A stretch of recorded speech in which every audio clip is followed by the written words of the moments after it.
then it's true, what everyone is saying. That Aventus Aretino is doing the Black Sacrament, trying to summon the Dark Brotherhood?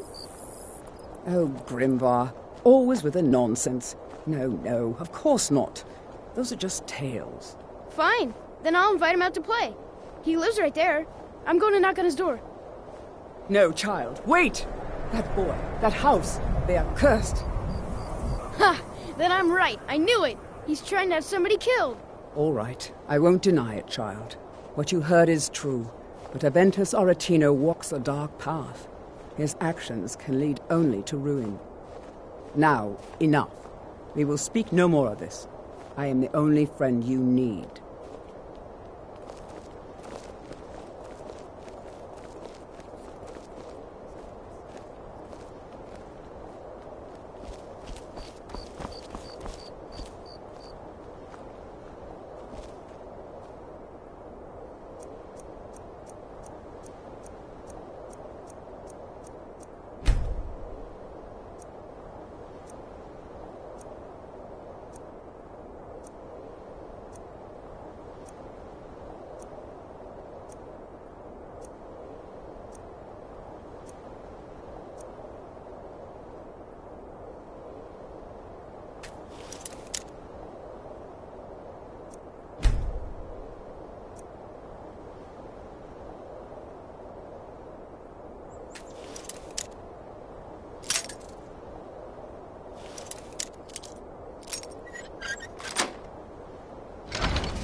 Die, Grella, die!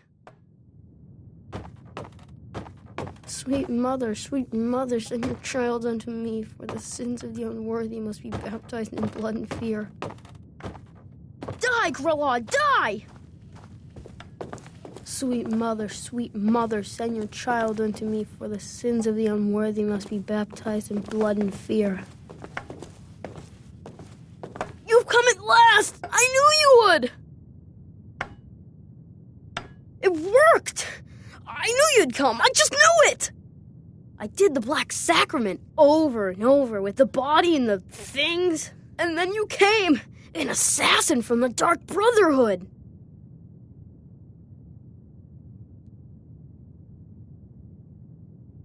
Of course you are! I prayed, and you came, and now you'll accept my contract. My mother, she died. I'm all alone now. So they sent me to that terrible orphanage in Riften, Honor Hall. The headmistress is an evil, cruel woman. They call her Grella the Kind, but she's not kind. She's terrible to all of us. So I ran away and came home and performed the Black Sacrament. Now you're here, and you could kill Grella the Kind.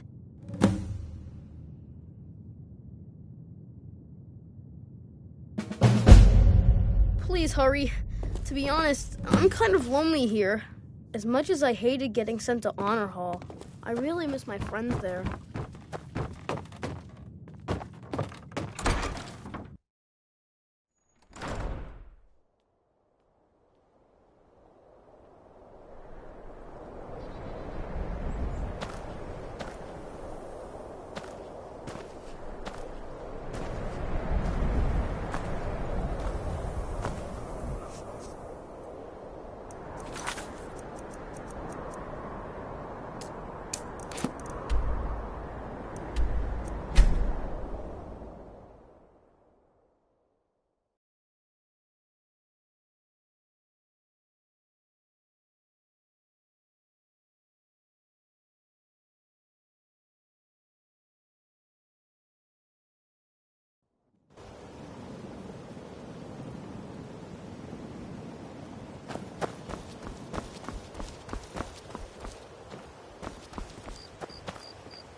New around Riften?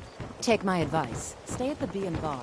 The bunkhouse isn't for you. If you're ever in the market, I deal in specialty goods for Morrow.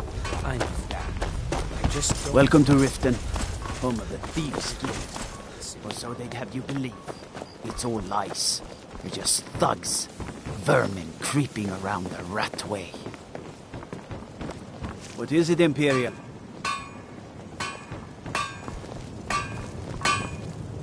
Come to see Balaman perform miracles with steel, eh?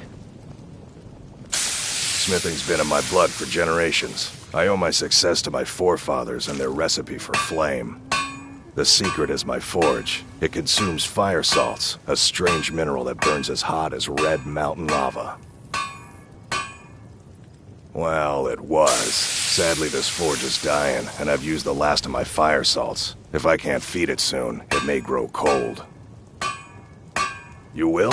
Thank you. 10 pinches of fire salt should give me all I need to bring this forge back to life. A flame Atronach's body might provide fire salt. They're dangerous creatures that can be summoned by wizards. Of course, it would be much easier to check with an alchemist. They occasionally have them for sale. Remember, nothing but genuine fire salts will do. The forge knows the difference.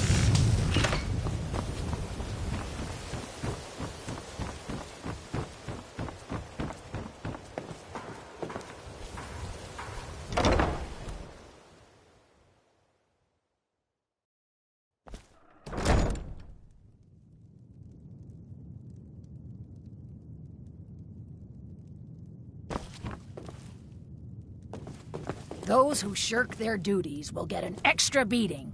Do I make myself clear? Yes, Grelid. And one more thing. I will hear no more talk of adoptions. None of you riffraff is getting adopted, ever. Nobody needs you. Nobody wants you. That, my darlings, is why you're here. Why you will always be here, until the day you come of age and get thrown into that wide, horrible world. Now, what do you all say? We love you, Grelid. Grelid. Thank you for your kindness.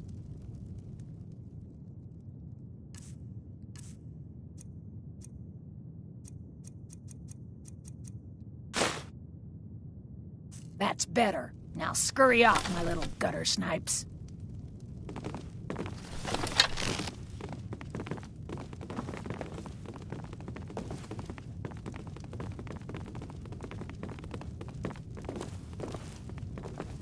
You really shouldn't be here. Sadly, yes. Even the townsfolk have taken to calling her Grelod the Kind. Her very existence has become something of a running joke. Grelod runs this orphanage because she's old and set in her ways and doesn't know any other life. These children need love and comfort. I try. But I'm sorry. You should go. The children aren't up for adoption, and it's cruel to get their hopes up. Besides, Grelod hates visitors. I'm sorry, no. Grelod is the headmistress here, and she's decided not to allow any adoptions right now. I wish things were otherwise. All of these children deserve a better home, but there's nothing I can do.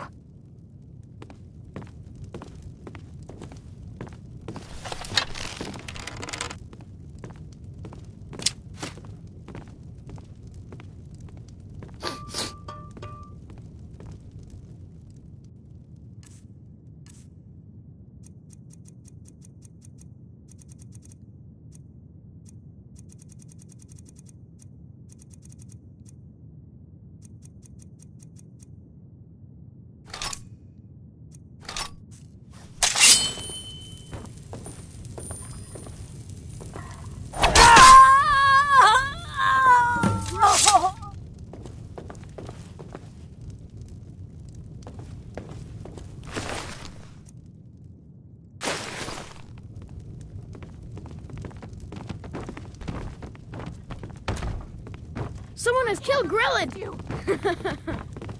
Grelid is dead! Aventus did it! Hooray! Grelid the Kind is dead at last! We're saved! Yay! Enough! Aventus really did it! He got the Dark Brotherhood to kill old Grelid! Hurrah! Hurrah! Hooray! Enough! We love you, Dark Brotherhood!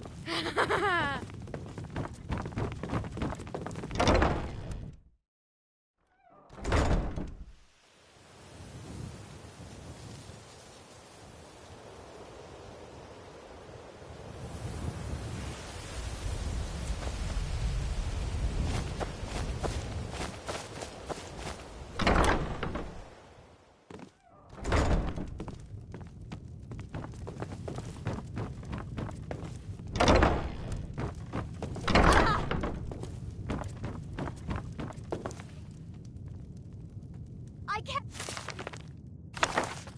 not best you. How dare you? Oh, what happened? What do you think you're doing? Mercy! Ha! Ugh.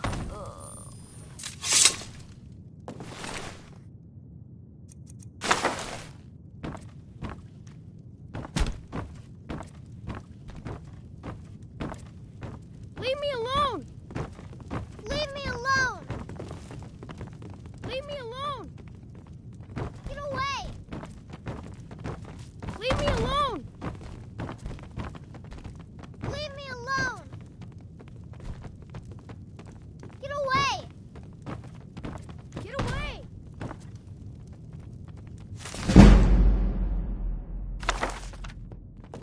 Get away!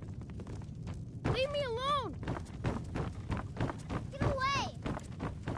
Get away!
Well, Grelod the Kind.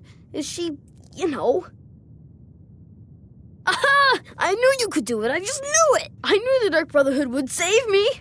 Here, just like I promised. This should fetch you a nice price. And thank you. Thank you again.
You'd better have coin to pay for your drinks.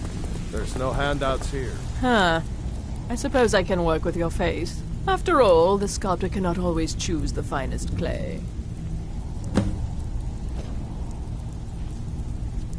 Yes, I once practiced my art in the salons and manners of Tamriel's great and good. Now the scum of Skyrim are my only clients. But no matter, the greatest artists are never recognized in their own time. So, are you here as a client? Shall I remake your face?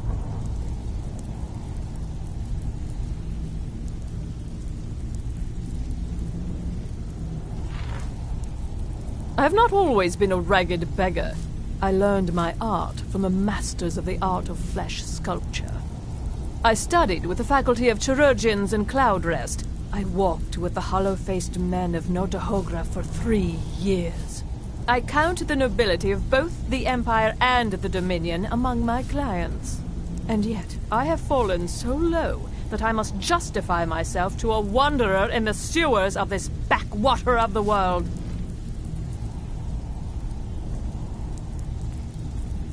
Change it. I can remake your face, if that's what you desire. I do not practice my art for free, however. I doubt you can afford my services. You have the smell of the vagabond about you.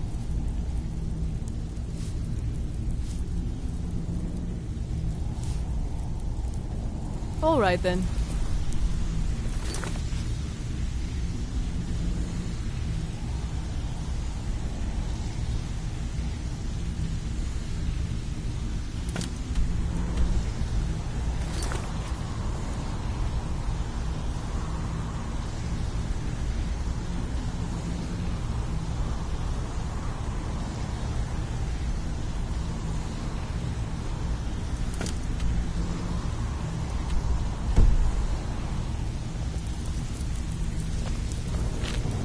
If you're looking for conversation, the flagon isn't the place.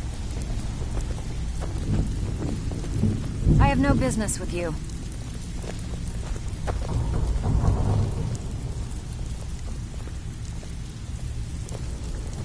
Got a lot of nerve coming down here. Sure. How about you mind your own business about it? And I won't have to get Dirge to toss you into the cistern. Trinkets, odds and ends, that sort of thing.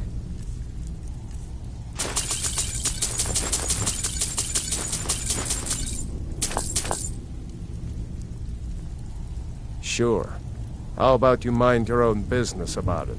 And I won't have to get Dirge to toss you into the cistern. Mm-hmm. Yeah? Stick with me, and they'll never even know you're there.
I've been looking for you. Got something I'm supposed to deliver. Your hands only. Let's see here. Yeah, got this note. Don't know. Creepy fella. Black robe. Couldn't see his face.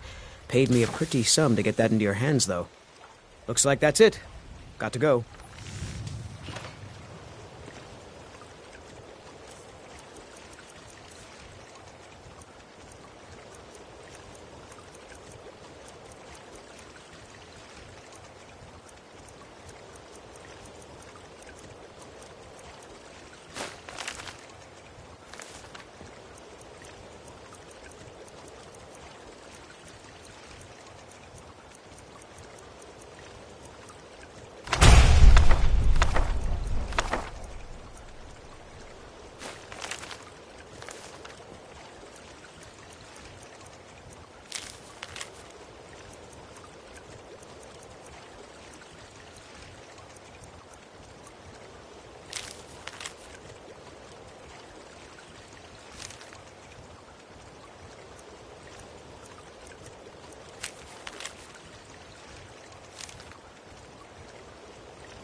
Nope.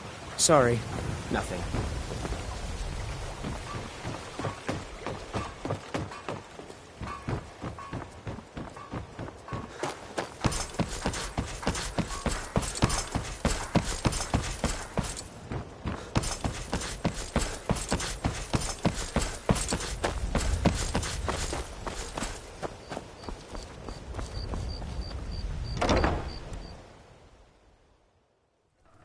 Lost?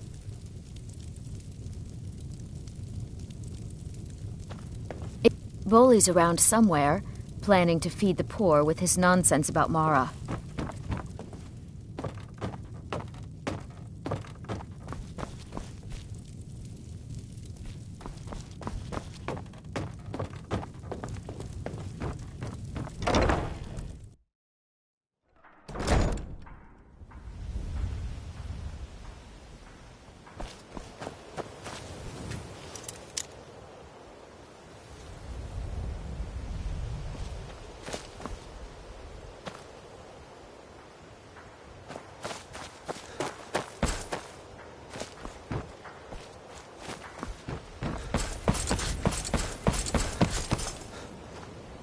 That old woman who runs the orphanage has been murdered.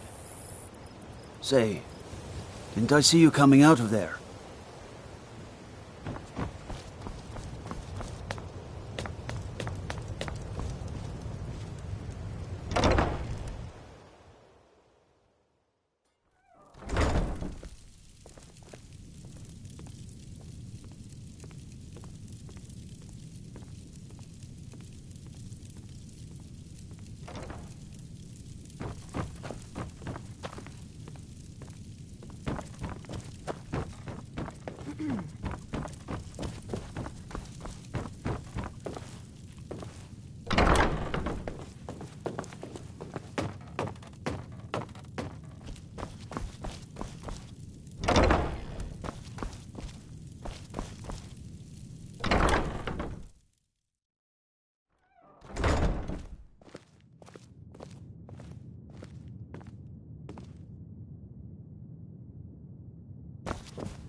I can see that disapproving look in your eye.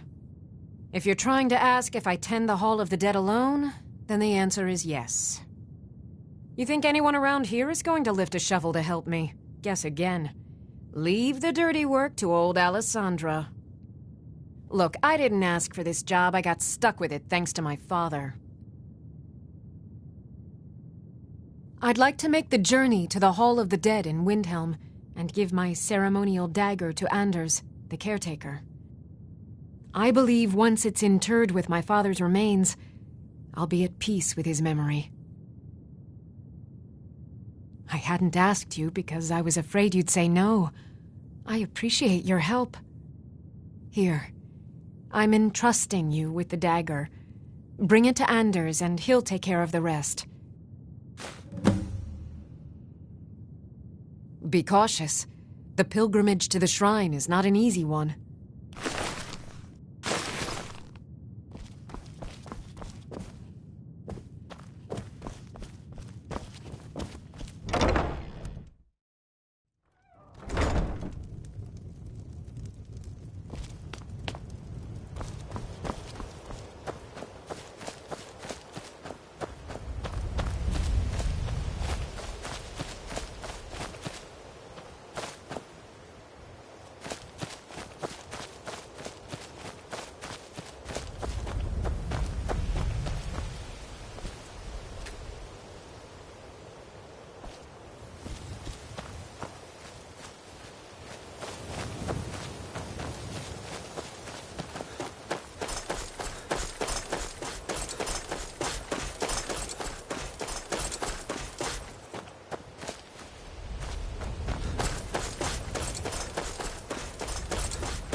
Visitors like us are rare in this part of Skyrim. To call it a guild is ridiculous. How can people who would betray one another over a gold coin be considered part of an association? They're the worst kind, Even the Dark Brotherhood abides by a strict set of rules and tradition. These thieves are just rabble. What do you think?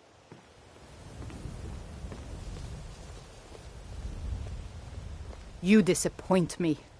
I expected someone from outside Riften to be different, but I see corruption's reach holds little regard for boundaries. Enjoy the city. It will suit you well. I've never seen Miol this upset about anything.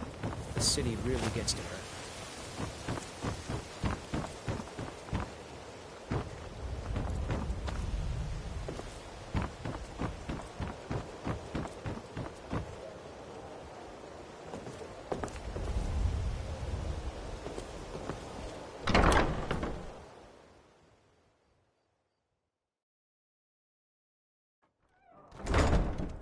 People of Riften, heed my words.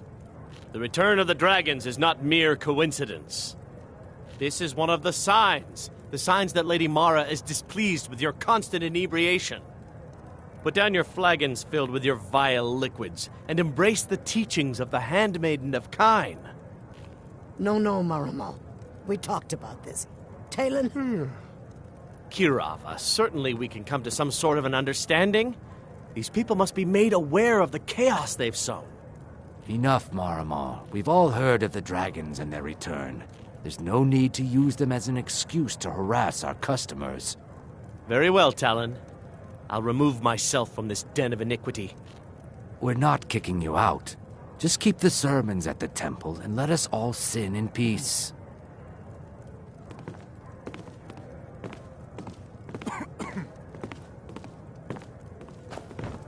I don't have any business with you, so Blessings get out of Mara upon you.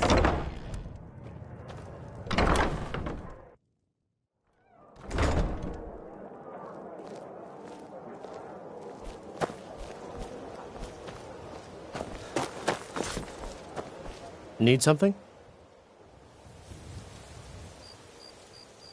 May you return to her benevolence in safety.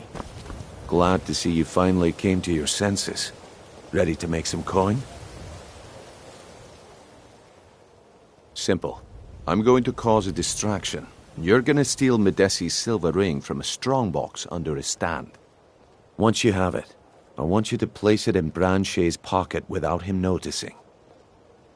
There's someone that wants to see him put out of business permanently.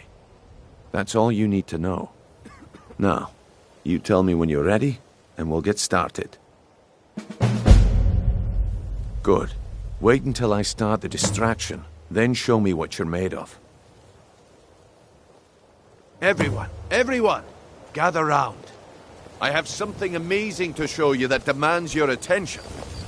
You need to hear this.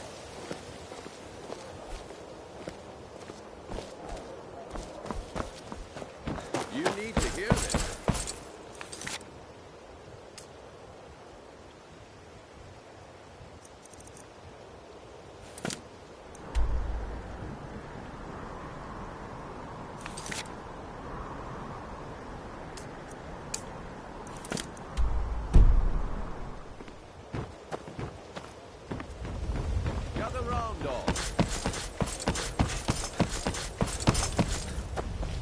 This way, everyone. Over here.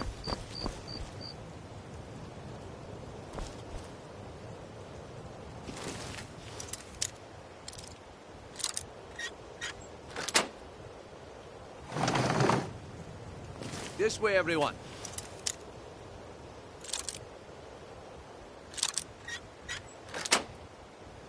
Over here.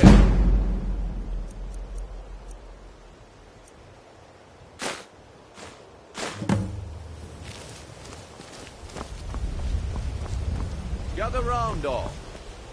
If you're ever in the market, I deal in specialty goods for Morrowind at one of the stands. I may be Dark Elf by birth, but I was raised Argonian. Through reasons I'm still trying to discover, I ended up orphaned, then taken in by a kindly Argonian family in Black Marsh. I hope one day to find out what happened to me, how I ended up like that. Just one. I know when I was found by my Argonian father, I was wrapped in a blanket bearing the symbol of House Telvanni. It was one of the great houses in Morrowind long ago. Whether that means I was one of them or not, I'm uncertain.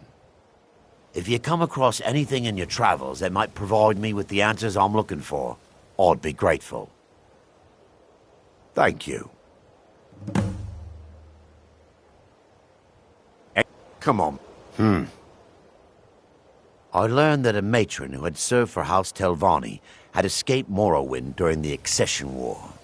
Records showed her buying passage aboard a sailing vessel named the Pride of Telvos, but that's where the trail ran cold. I spent years looking for what became of the ship, but I ended up empty-handed. Anything you can find would be of great help. This is a Good rare luck. opportunity, and I wouldn't want you to get left out. That's what you said about the wisp essence, and it turned out to be crushed nirnroot.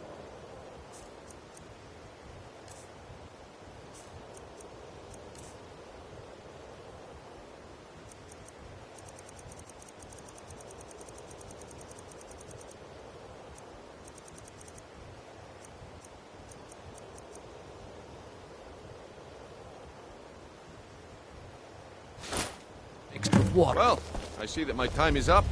Come back tomorrow if you wish to buy. What a waste Nope. of time. Sorry. Nothing. Damn. I knew I shouldn't have waited. Looks like I chose the right person for the job. And here you go. Your payment. Just as I promised. The way things have been going around here, it's a relief that our plan went off without a hitch. My organization's been having a run of bad luck. But I suppose that's just how it goes. But never mind that. You did the job, and you did it well. Best of all, there's more where that came from. If you think you can handle it. All right then. Let's put that to the test. The group I represent has its home in the Ratway beneath Riften, a tavern called the Ragged Flagon. Get there in one piece, and we'll see if you've really got what it takes.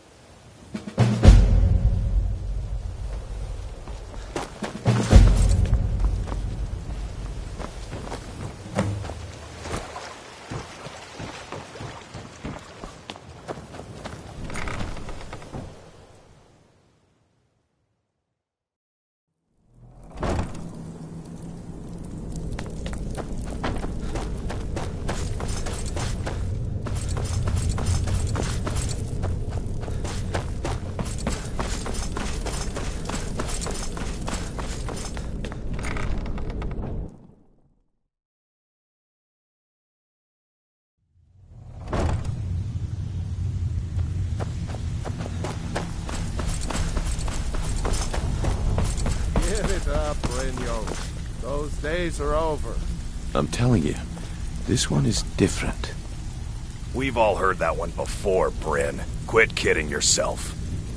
It's time to face the truth, old friend. You, Vex, Mercer, you're all part of a dying breed. Things are changing. Dying breed, eh? Well, what do you call that, then? Stay out of trouble. Well, Gonna beat color me impressed, lad. I wasn't certain I'd ever see you again. Reliable and headstrong?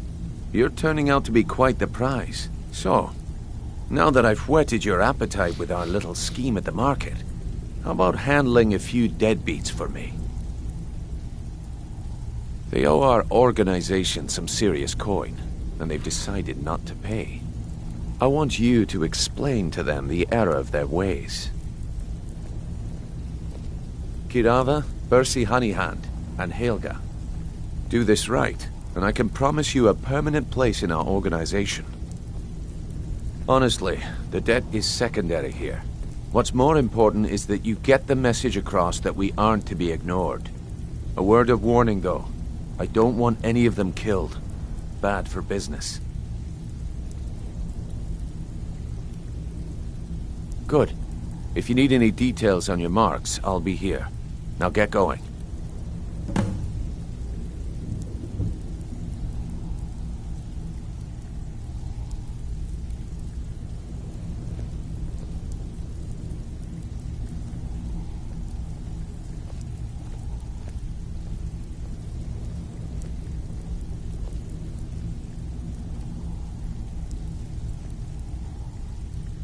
Helga is a devout follower of Dibella and dotes over the statue to the divine that she keeps at the bunkhouse.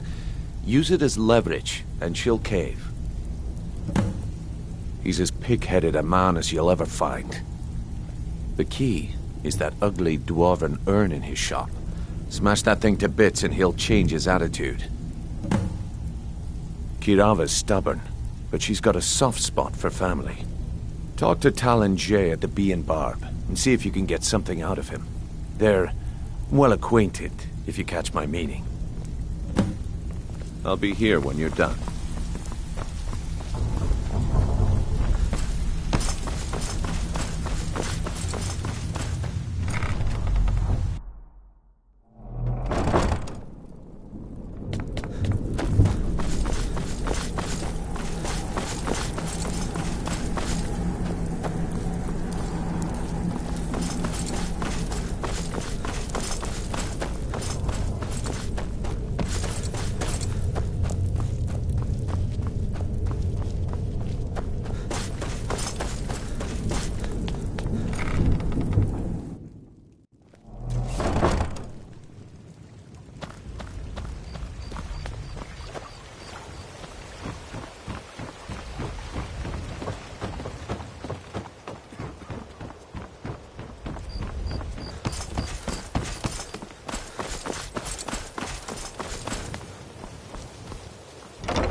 You want something or not? Let's sate that appetite, hmm?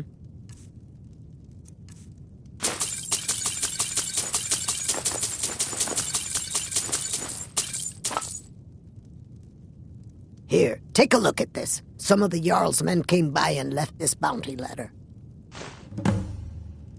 If Maven Blackbriar keeps raising prices on meat, I'll have to resort to watering it down just to make ends meet. If Maven Blackbriar keeps raising prices on meat, I'll have to resort to watering it down just to make ends meet. I've already told that buffoon that I'm not paying you people a single coin. Look around you. I'm barely keeping this rat hole together. The war's seen to that. Good, and take this little message back to your bosses. I'm not paying any of you a single septim, ever! Now get out of my inn.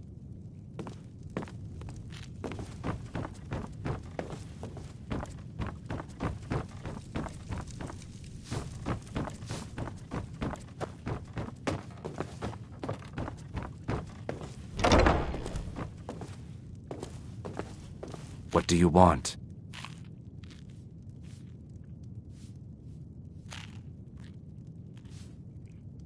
With the rumors going around about how poorly your guild's been doing, she's become much too bold. I'm not that foolish.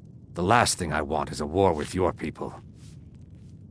Look, I'm only telling you this because I care for her. Don't mistake this as acceptance for what you do. Kirava has some family at a farm just inside of Morrowind. If you mention you know about it, she might just listen to you. Just please don't harm anyone. I couldn't bear the thought. If you'll excuse me, I have other things to attend to.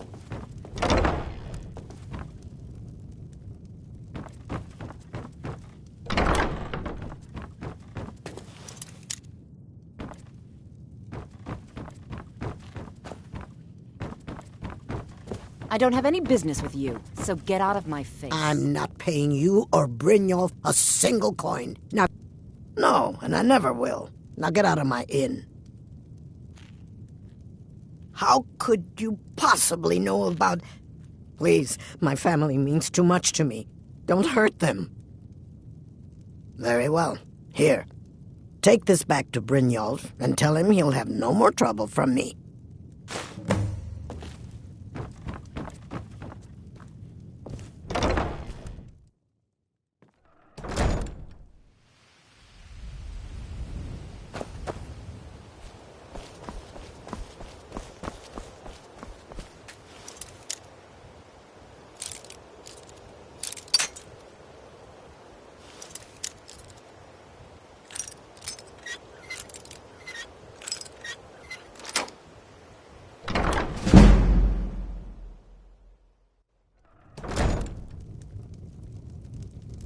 My husband, Bearsea, will be the death of me. Oh, he spends too much time worrying about Riften and not enough about himself. So, can I interest you in anything today? Catchy, isn't it? In my youth, I was a fisherman. I had a beautiful ship named the Brawny Prawn. But the years have a way of creeping up on you. I ended up selling that ship to open this place. Seemed only fitting to name it after her. Well, changed it a bit, I suppose. If I had been smarter, I would have kept my boat. Coming to this city was a big mistake. What? Oh, it's one of you people. So Brynjolf doesn't even bother to show up himself anymore, eh? What's this message? Petty threats and fist-waving are not going to sway me. You people are all talk, and everyone knows it. You demand payment for protection, and you can't even protect yourselves. Don't fool yourself. It's only a matter of time before you people are run out of Riften.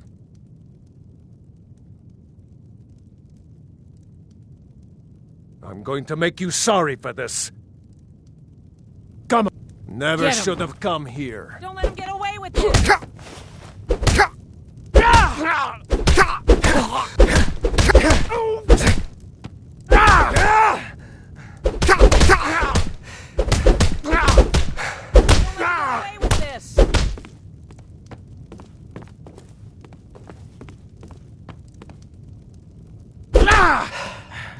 Please, no more. I'll pay. Here.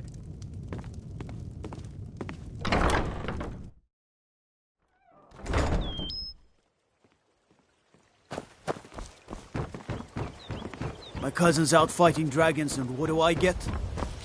God.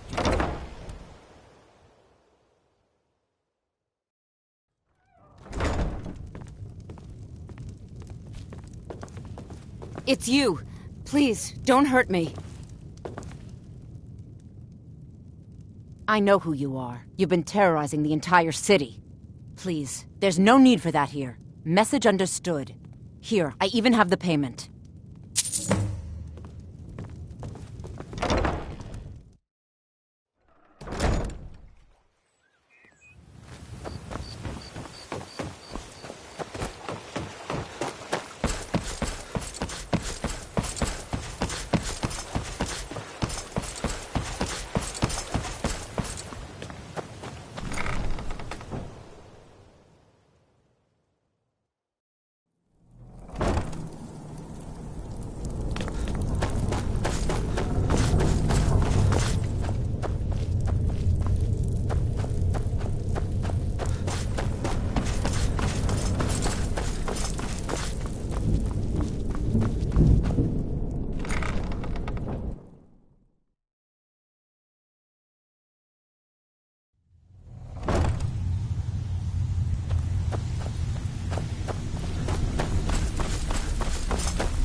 So, job's done and you even brought the gold.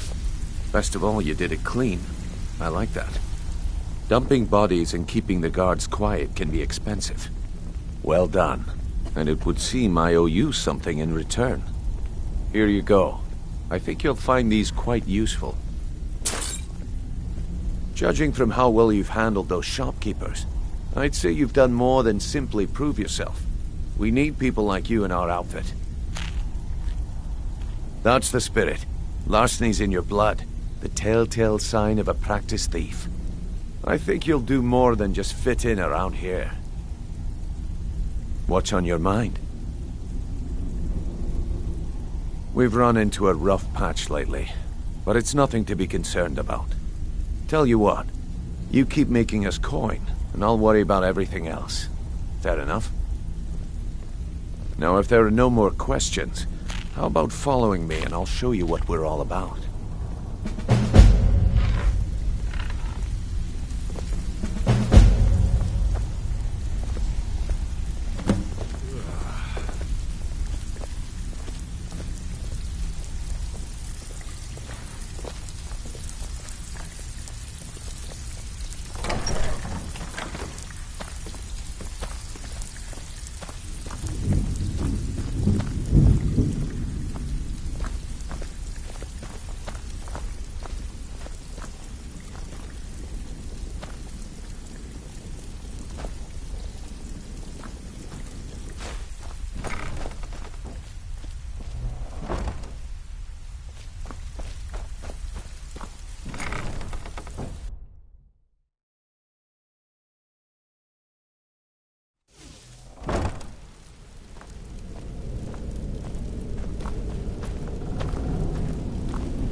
Mercer, this is the one I was talking about. Our new recruit. This better not be another waste of the Guild's resources, Brynjolf. Before we continue, I want to make one thing perfectly clear. If you play by the rules, you walk away rich. You break the rules and you lose your share. No debates, no discussions. You do what we say, when we say. Do I make myself clear? Good, then I think it's time we put your expertise to the test. Wait a moment. You're not talking about Golden Glow, are you? Even our little Vex couldn't get in. You claim this recruit possesses an aptitude for our line of work, so let him prove it. Golden Glow Estate is critically important to one of our largest clients. However, the owner has suddenly decided to take matters into his own hands and shut us out. He needs to be taught a lesson. Brynjolf will provide you with the details. Mercer, aren't you forgetting something? Oh, yes. Since Brynjolf assures me you'll be nothing but a benefit to us, then you're in. Welcome to the Thieves Guild. Welcome to the family, lad. I'm expecting you to make us a lot of coin. So don't disappoint me. Simple. Do as you're told and keep your blade clean. We can't turn a profit by killing. You should talk with Delvin Mallory and Vex. They know their way around this place, and they'll be able to kick some extra jobs your way. Oh, and talk to Tanelia in the Flagon. She'll set you up with your new armor. Golden Glow Estate is a bee farm. They raise the wretched little things for honey. It's owned by some smart-mouthed wood elf named Arengoth. We need you to teach him a lesson by burning down 3 of the estate's hives and clearing out the safe in the main house. The catch is that you can't burn the whole place to the ground. That important client Mercer mentioned would be furious if you did. That's not how things work around here. The guild depends on an arrangement of influential people to keep things running smoothly. Without them at our backs, we'd be in serious trouble. Maven prefers that Arengoth remains alive, but if he tries to stop you from getting the job done, kill him. The guild has a lot riding on this. Don't make me look foolish by mucking it up.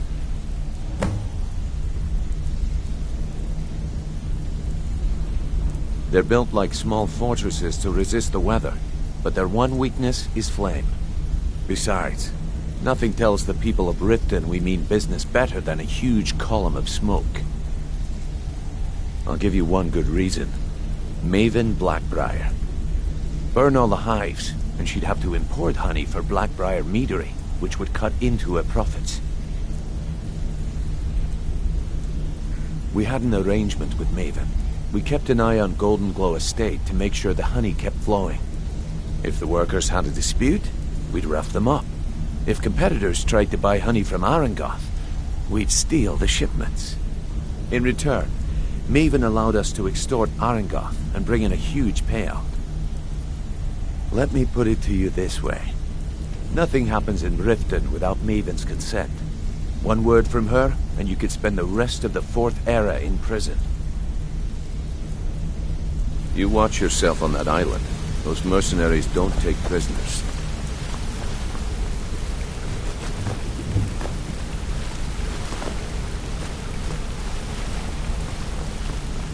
Ah, you made it. Good to see you, my friend. I'll never forget how you saved my life from those Thalmor maniacs.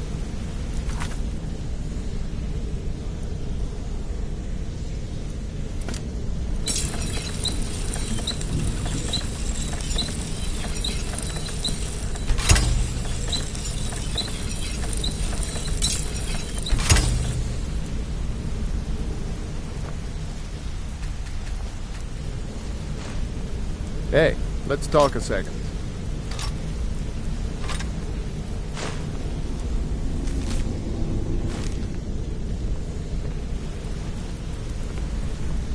You're making waves around here. I like that. If you ever want to talk about anything, you let me know. Up to no good, are we? I'll teach you, but it'll cost you. Come back and see me, if you ever need pickpocket training. Wanted to say something to you. I'm sure we'll speak again. Hey! I want to talk to you. Now.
Never should have come here.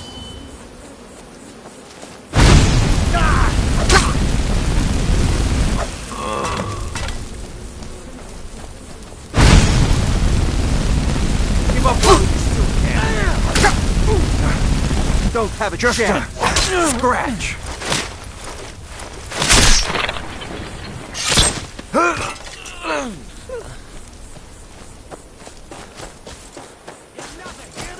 I'll make you pay. Son of a...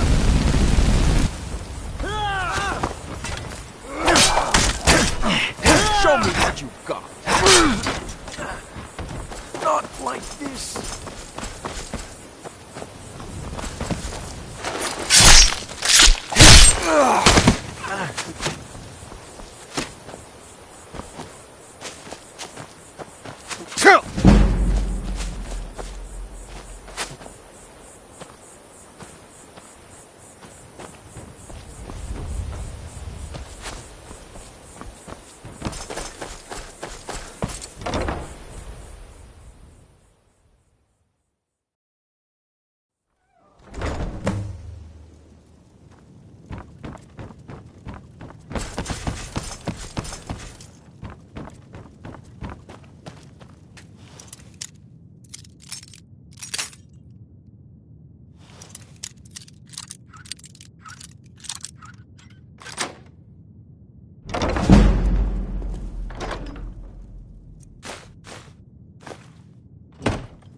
Did you hear something?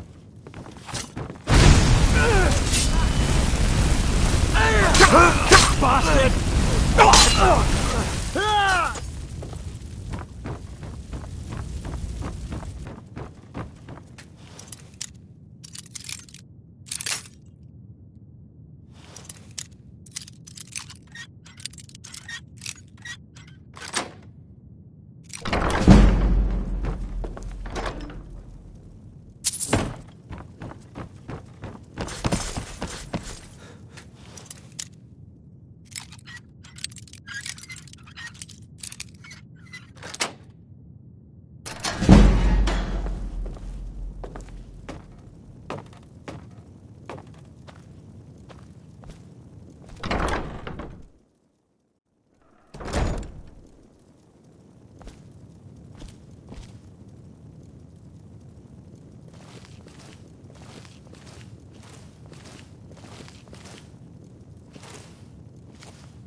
Got a minute? we can talk.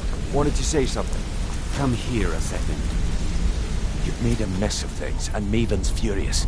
I told you not to burn more than 3 of the hives. I've smoothed things over with her for now, but you can forget your cut. At least you remembered one of the things I asked. Let me see that. Arengar sold Golden Glow? What's that idiot thinking? He has no idea the extent of Maven's fury when she's been cut out of a deal. But I'm certain he'll find out. If only the parchment had the buyer's name instead of this odd symbol. Any idea what that might be? Blast. Well, I'll check my sources and speak to Mercer. But for now, you're off to speak to Maven Blackbriar. She asked for you by name. Don't sound so eager. It's not a social visit. It's business. That's between you and Maven, and I prefer to keep it that way. Just keep your ears open and your mouth shut, and you'll do fine.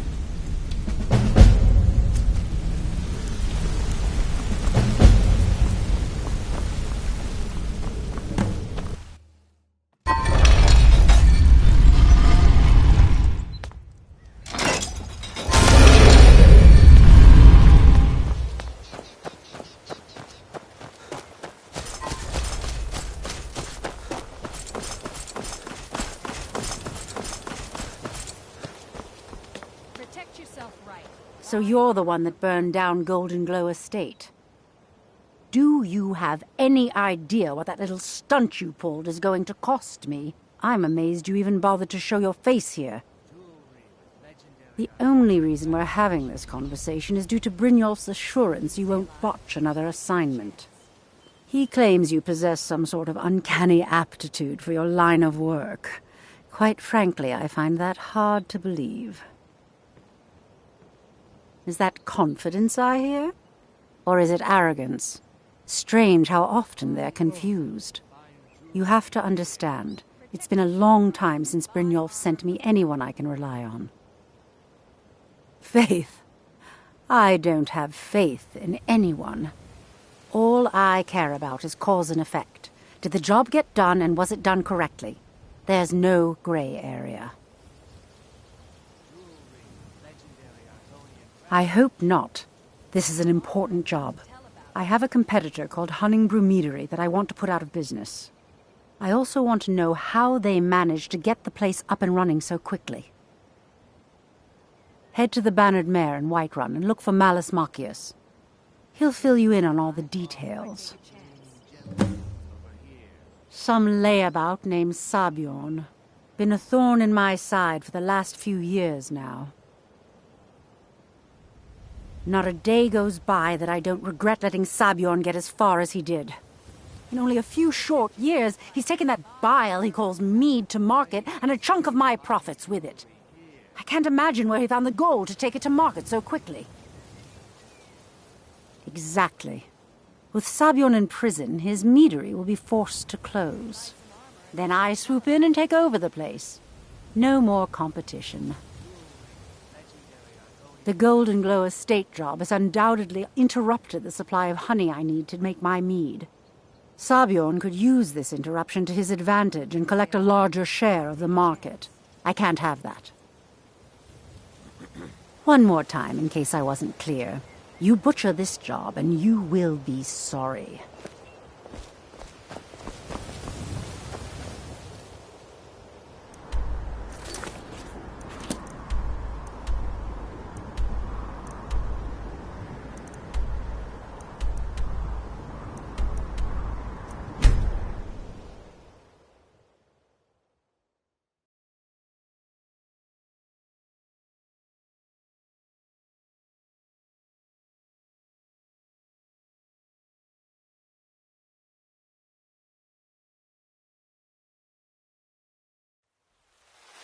There's a nip in the air. Cold won't be good for my crops. Never is. Need something?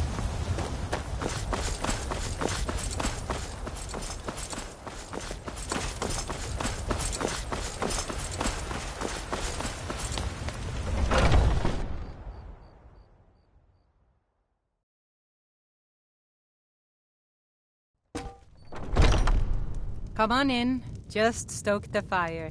Take a seat and get the cold out.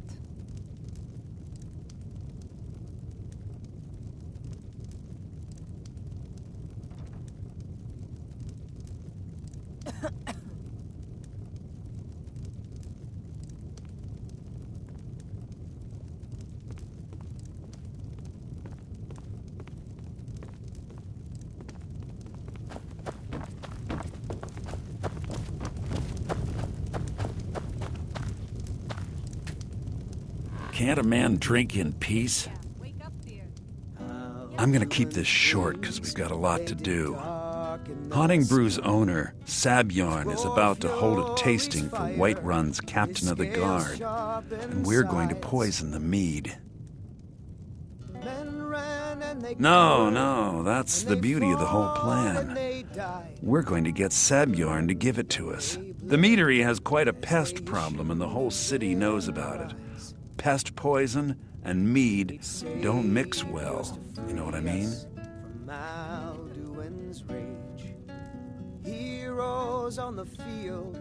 You're going to happen by and lend poor old Sabjorn a helping hand.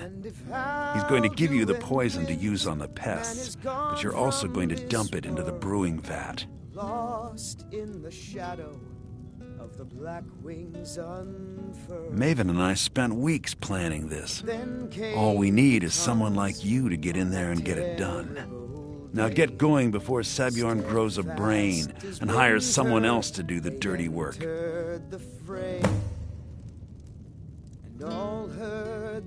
You want a drink? Sabjorn will be needing Depends. Are you thirsty? Hungry? Both. Sky shattering.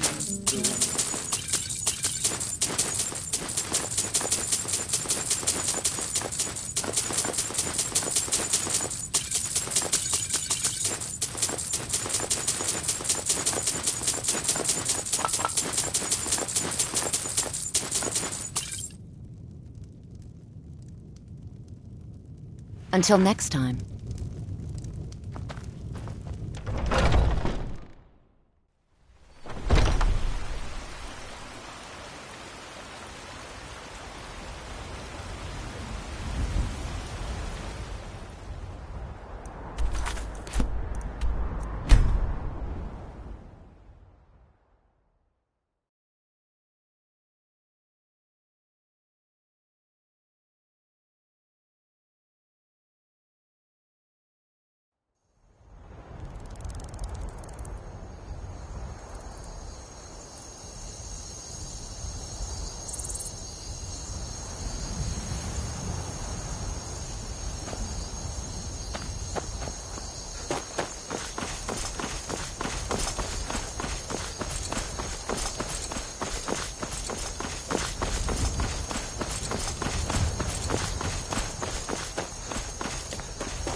Been a murder over in Riften.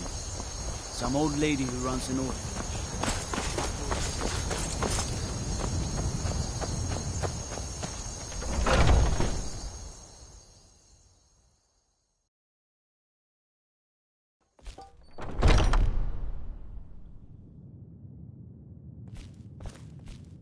What are you gawking at?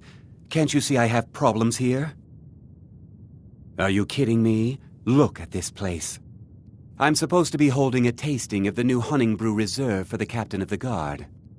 If he sees the meadery in this state, I'll be ruined. Oh, really?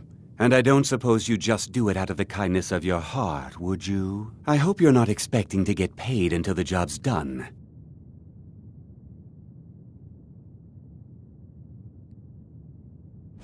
Oh, very well. Here's half. You'll get the rest when the job's done. My only demand is that these vermin are permanently eliminated before my reputation is completely destroyed. I bought some poison. I was going to have my lazy good-for-nothing assistant Malice handle it, but he seems to have vanished. If you plant this in the vermin's nest, it should stop them from ever coming back. Don't come back until every one of those things are dead. Now I've got to clean up this mess.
Was something we discussed unclear?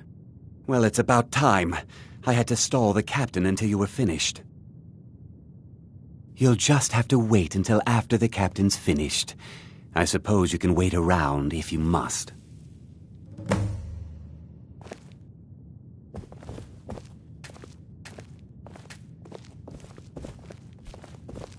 Well, Sebjorn, now that you've taken care of your little pest problem, how about I get a taste of some of your mead? Help yourself, my lord. It's my finest brew yet. I call it Honningbrew Reserve.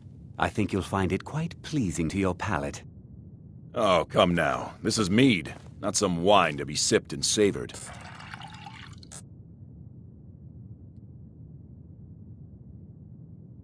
By the 8. What's in this?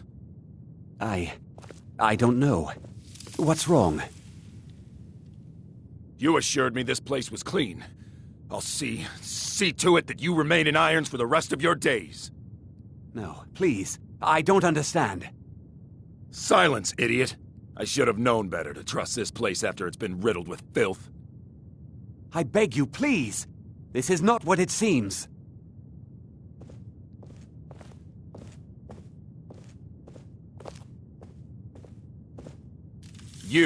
You're in charge here until I can sort this all out.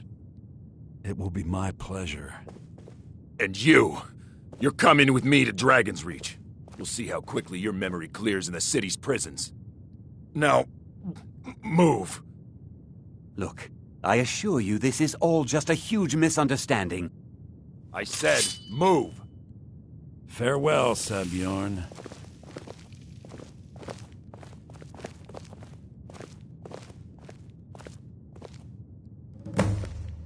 I don't think that could have gone any better. Anything else you need before you head back to Riften? So, Maven wants to hunt down Sabjorn's private partner, huh? You're welcome to take a look around Sabjorn's office. He keeps most of his papers stashed in his desk.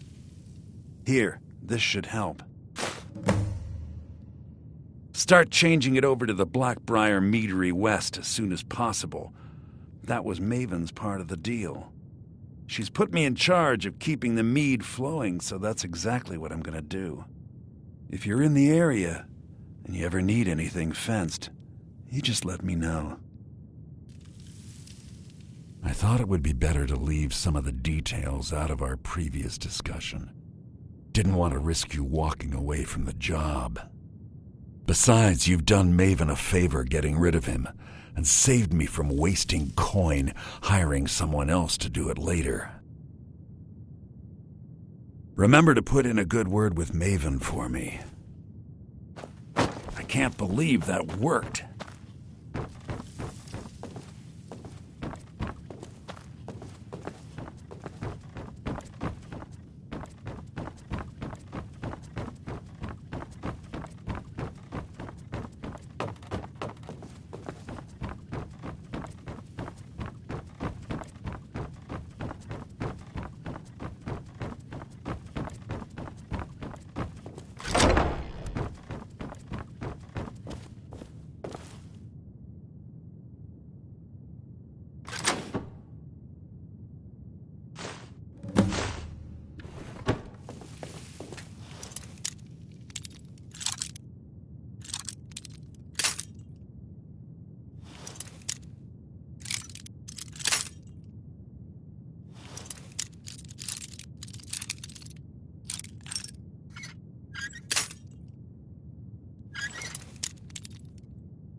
What's going on?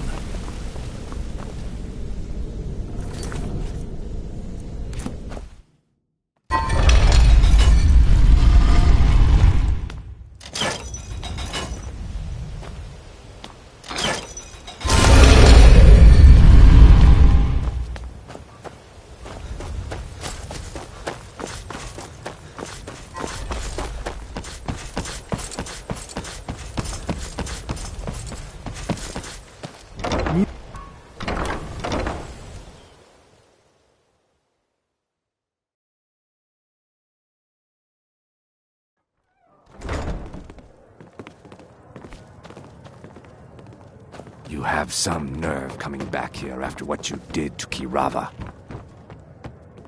I trust you have good news for me? This doesn't tell me much. The only thing that could identify Sabjorn's partner is this odd little symbol. Well, whoever this mysterious marking represents, they'll regret starting a war with me. You should bring this information to the Thieves' Guild immediately. There's also the matter of your payment. I believe you'll find this more than adequate for your services. I believe we're done.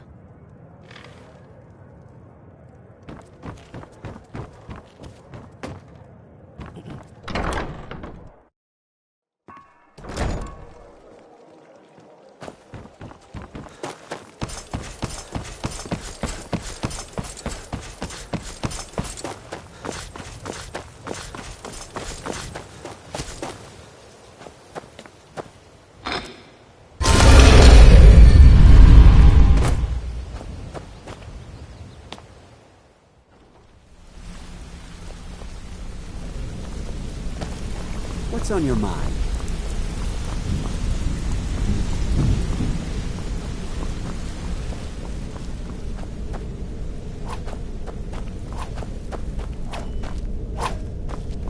Yeah, I guess I have a minute. What do you want? Word on the street is that poor Sabjorn has found himself in Whiterun's prison. How unfortunate for him. Exactly. Now you're beginning to see how our little system works. Maven sent word that you discovered something else while you were out there. Something important to the guild? Then this is beyond coincidence. First Arangoth, and now Sabjorn. Someone's trying to take us down by driving a wedge between Maven and the guild. Mercer thinks he knows a way to identify this new thorn in our side. He wants to meet with you right away. And if I were you, I'd hurry. I've never seen him this angry before. You want to talk to me? Okay.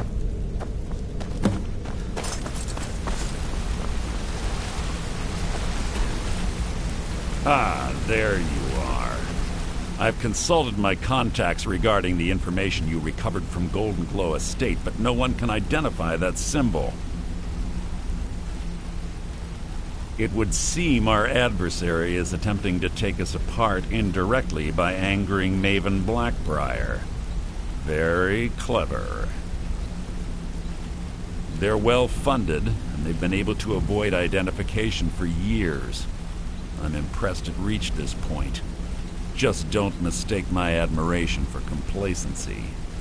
Our nemesis is going to pay dearly. Because even after all their posturing and planning, they've made a mistake. The parchment you recovered mentions a Godjal lie.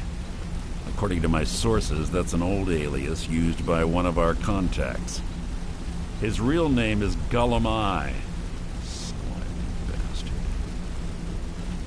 Gullum Eye is our inside man at the East Empire Company in Solitude. I'm betting he acted as a go-between for the sale of Golden Glow Estate and that he can finger our buyer. Get out there, shake him down, and see what you come up with. Talk to Brynjolf before you leave if you have any questions.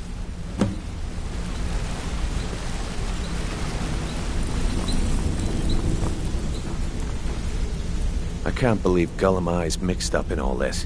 That Argonian couldn't find his tail with both hands. Don't get me wrong. He could scam a beggar out of his last septim. but he's no mastermind. Trouble? Huh.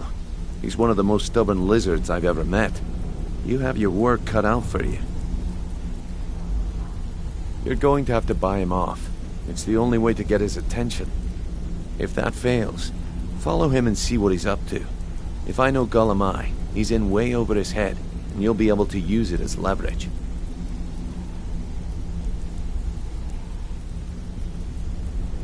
I'm glad to see you're embracing our methods. It would be a waste to lose a contact at the East Empire Company before we had the entire story.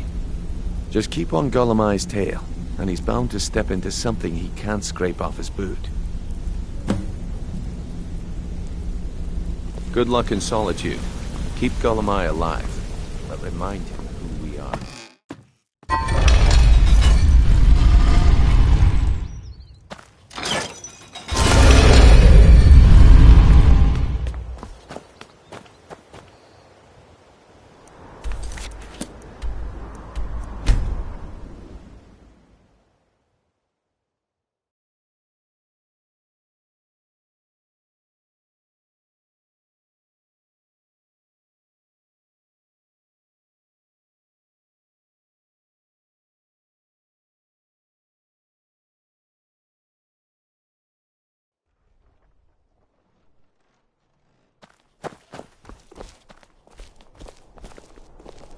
Being old's not so bad. Daughter keeps me fed.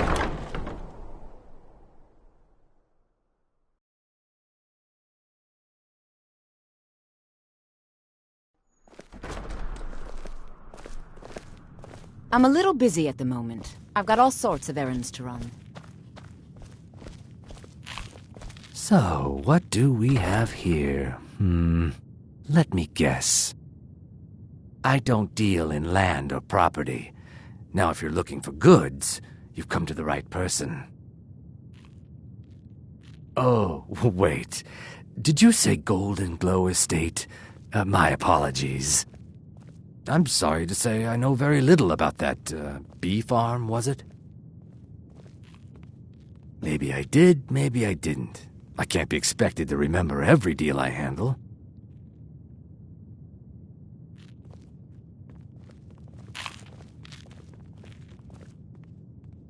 All right. Had I known this deal would bring me this much trouble, I never would have accepted the gold. I was approached by a woman who wanted me to act as the broker for something big. She flashed a bag of gold in my face and said all I had to do was pay Arangoth for the estate. I brought in the coin and walked away with her copy of the deed. Not at all. I tend not to ask too many questions when I'm on the job. I'm sure you understand. However, I did notice she was quite angry, and it was being directed at Mercer Frey. In this business, we rarely deal in names. Our identity comes from how much coin we carry. Look, that's all I know. I never promised you I'd have all the answers. Now, since our transaction is done, I'll be on my way.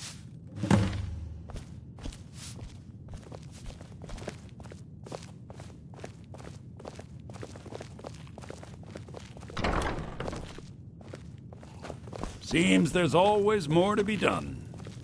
So exciting when new folk come into town. I bet you've had plenty of adventures.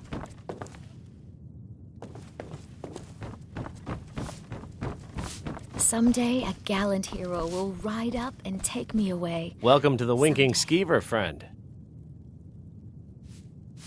I've heard Jari Ra's hanging around the Wells district, looking for new blood to hire. People say there's a man wandering the streets near the Blue Palace. He seems distressed, but he's not making any sense. Varnius Junius stopped by here on his way to court. He was worried about something. I'm sure Falk Firebeard could tell you what. I think the Bard's College might be looking for recruits. You should speak to the head of the college, Viarmo, if you're interested. Drink for the thirsty, food for the hungry.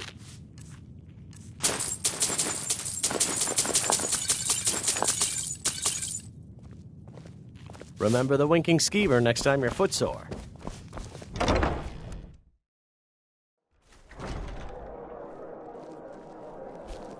Being old's not so bad. Daughter keeps me fed. In my working days...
Look, I've told you everything.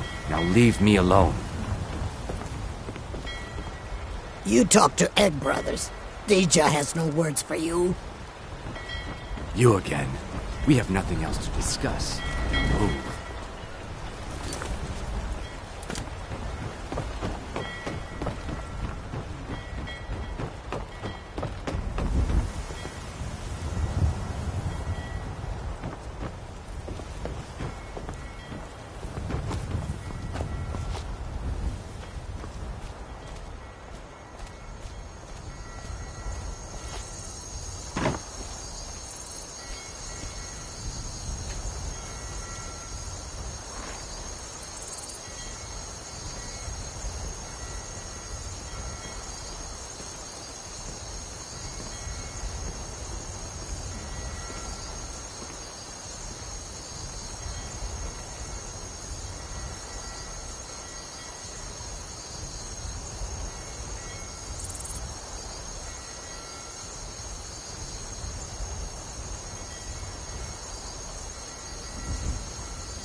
Never should have come here.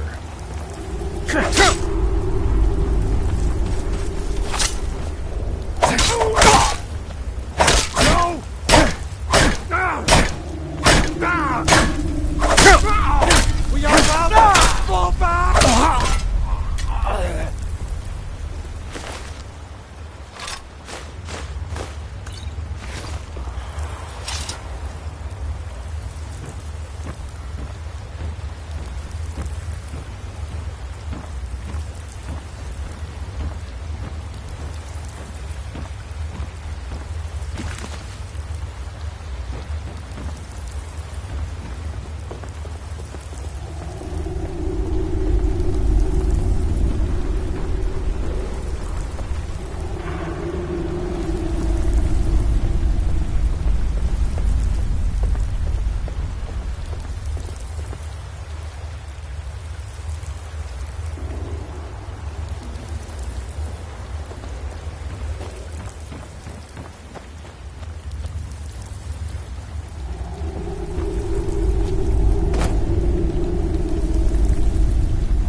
What was that?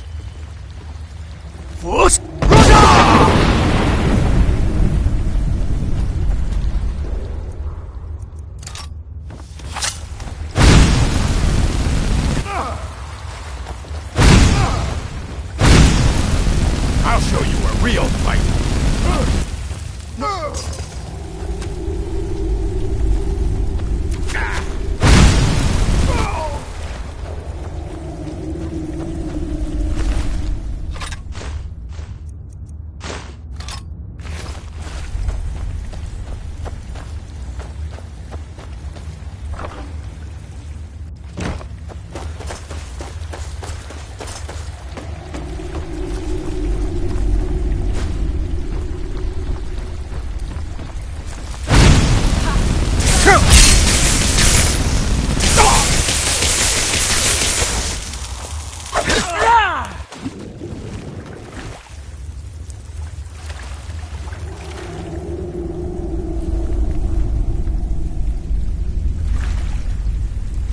Never should have come here.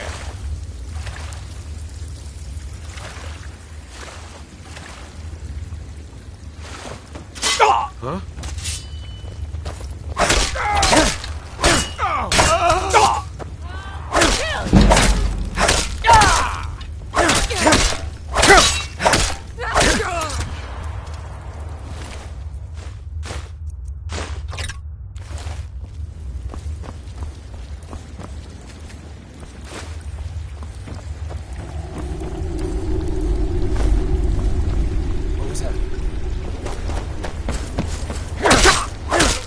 Looks like we got easily blocked.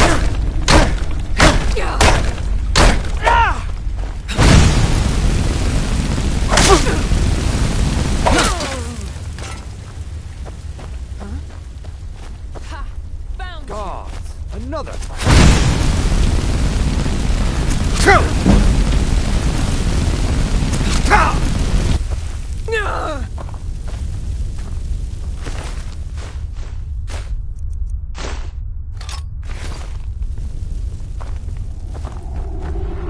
Now there's no need to do anything rash. This isn't as bad as it seems. I was gonna tell Mercer about everything, honestly. Please, you'll have me killed. I see you wish to be reasonable. Perhaps I misjudged you. The name of the person you want is Carlia. Mercer never told you about her? Carlia is the thief responsible for murdering the previous guildmaster, Gallus. Now she's after Mercer. Help? No, no. Look, I didn't even know it was her until after she contacted me.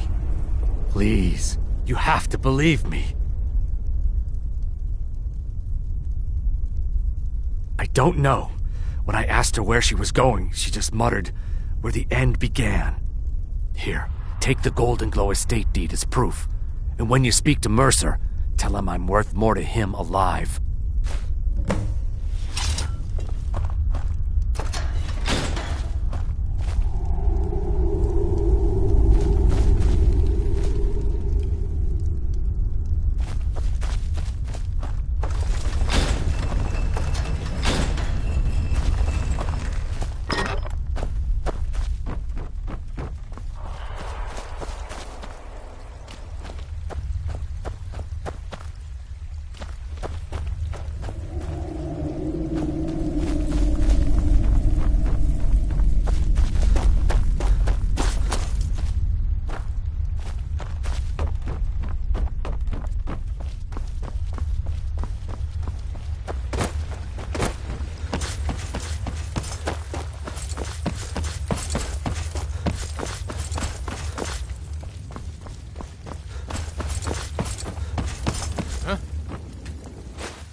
You're that one from the college.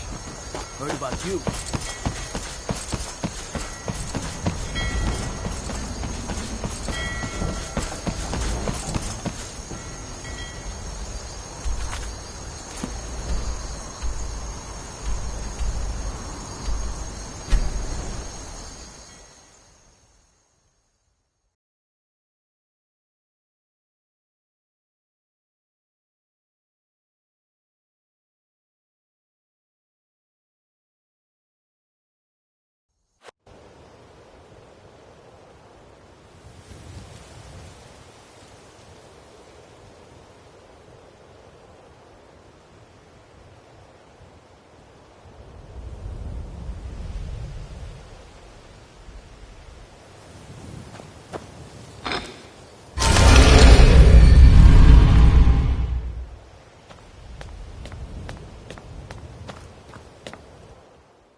What did you need? You want to talk to me? Okay. Good to see you again, friend. Did Gullamai give up any information on our buyer?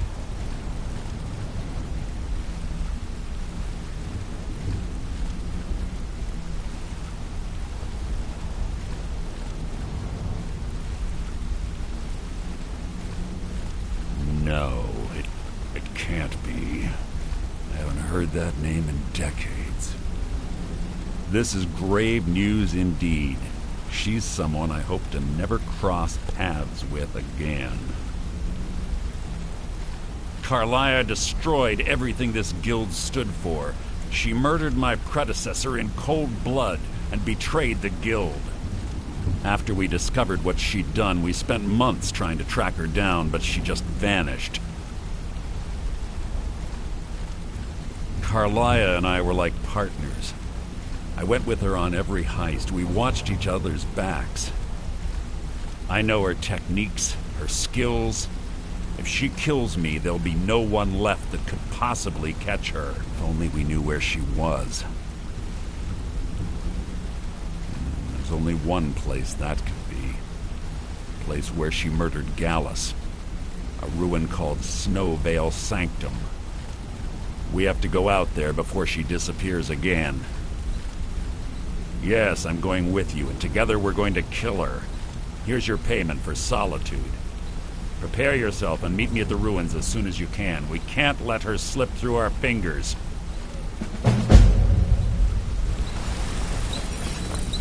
If you need marksman training, and you've got the coin, I'm ready to teach you. If you need marksman training, and you've got the coin, I'm ready to teach you.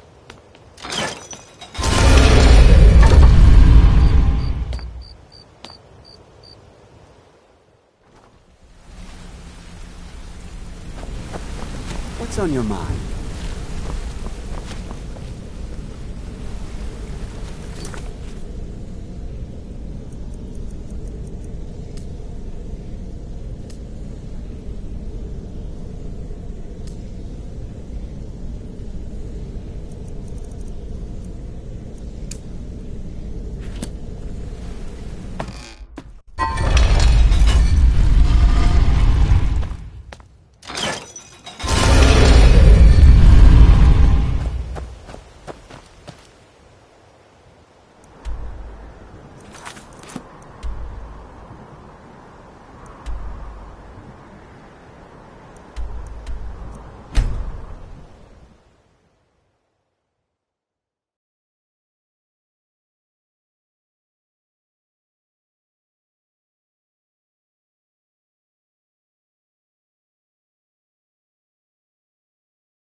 Winterhold belongs to Skyrim, not the Imperial's odd mages.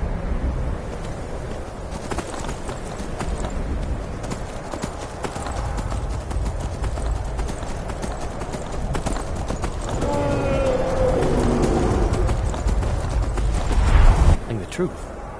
I'm not going anywhere. Now back off before I do something drastic. She doesn't have the scar. What? Oh, you're right. We've made a mistake. Now move along before that mouth of yours gets you into trouble. Next time you're looking to pester someone, make sure it's the right person.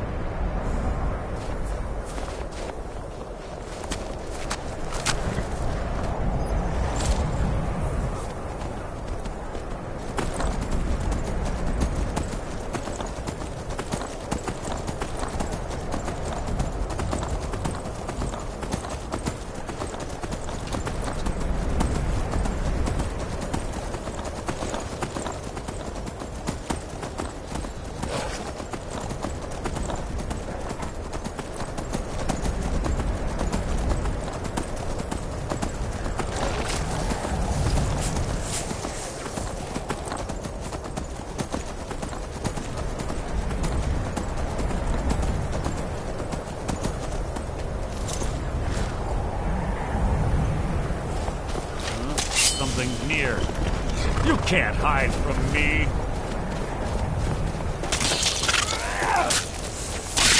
I'm here now.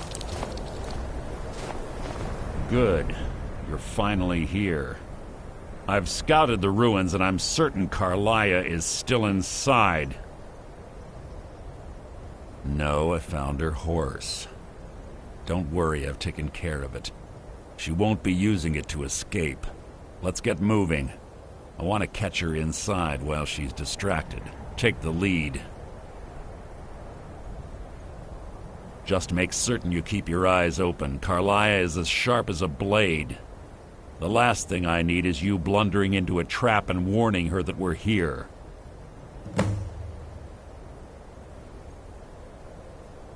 I have a long-standing arrangement with the Dark Brotherhood.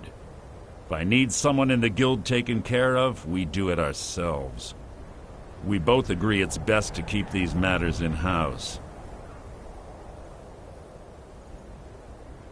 That's enough of this unnecessary chatting. We need to keep going.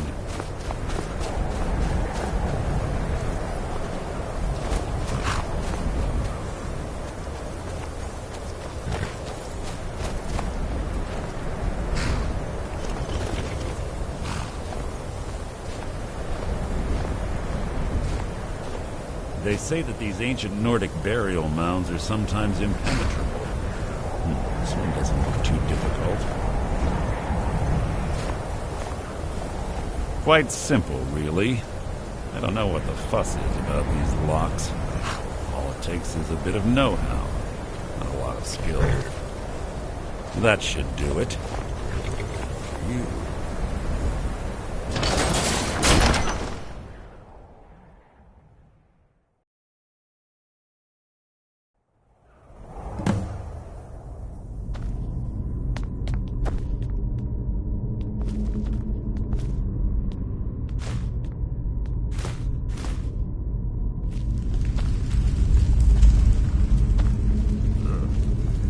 Stench in here. This place smells of death. Be on your guard.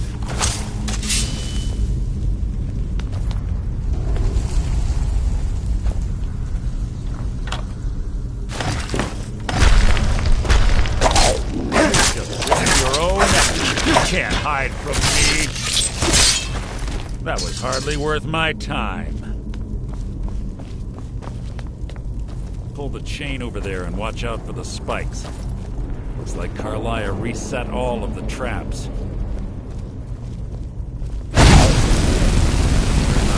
That's nearly an annoyance.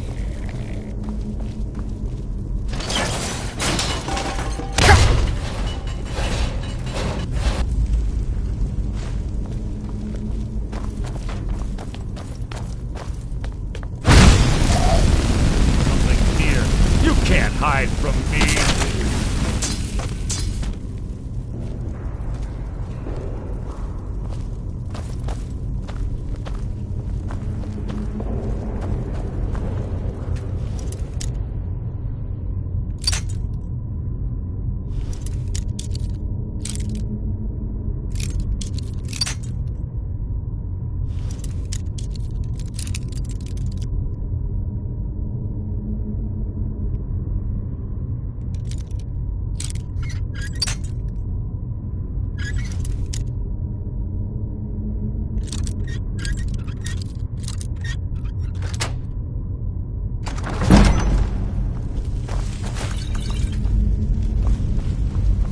Must you keep stopping?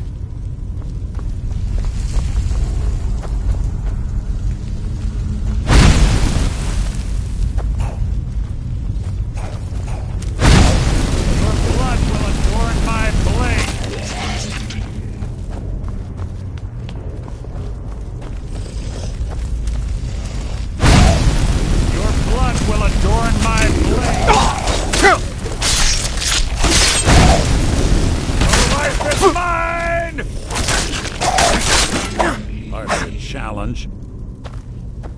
There's 2 more of them ahead.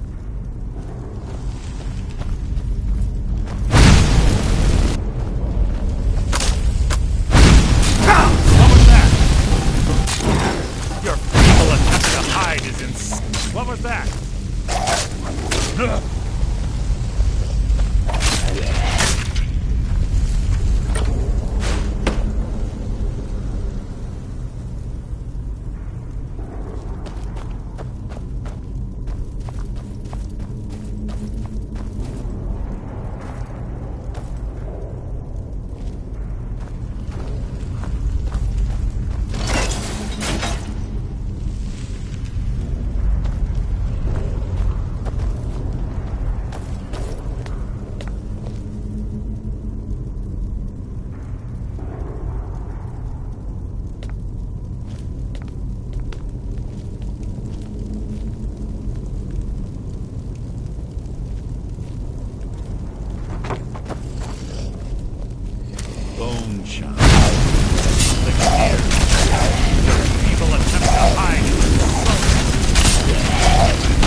Worth my time.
Attempt to hide is insulting.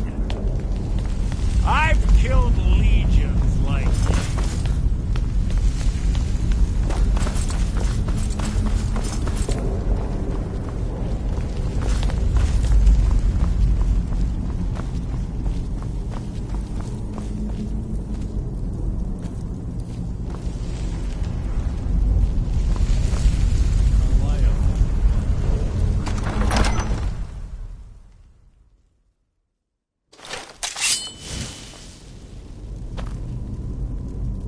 This better be important.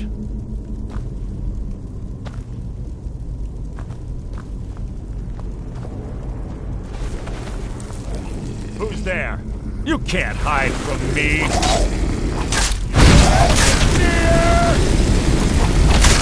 Hardly worth my time.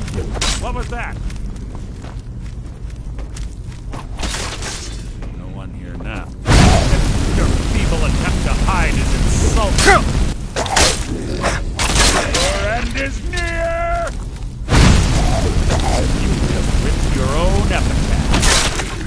That wasn't a fight, it was an execution.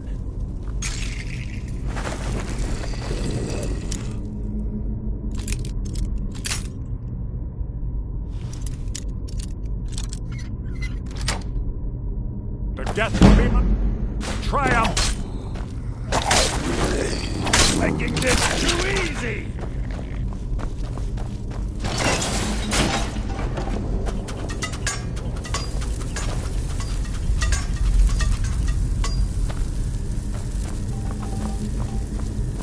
We're on the right track. Done through here as well. Your feeble attempt to hide is insulting.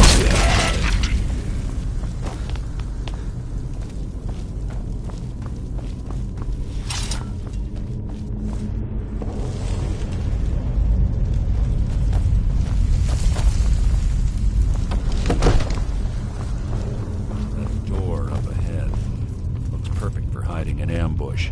Be ready.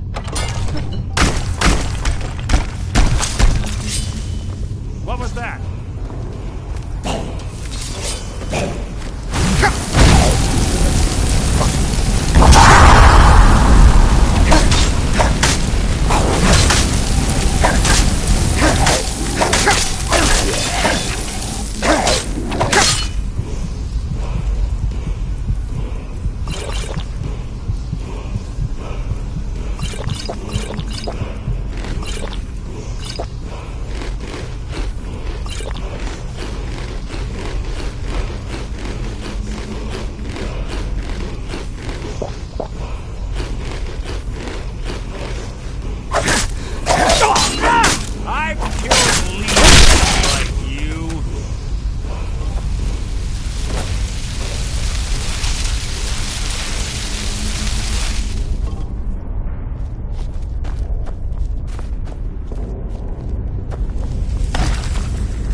Will adorn my blade.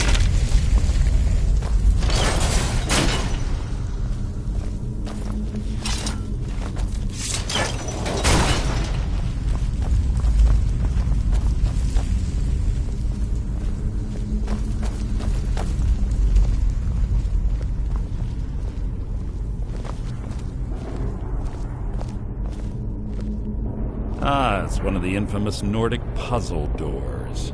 How quaint. Without the matching claw, they're normally impossible to open.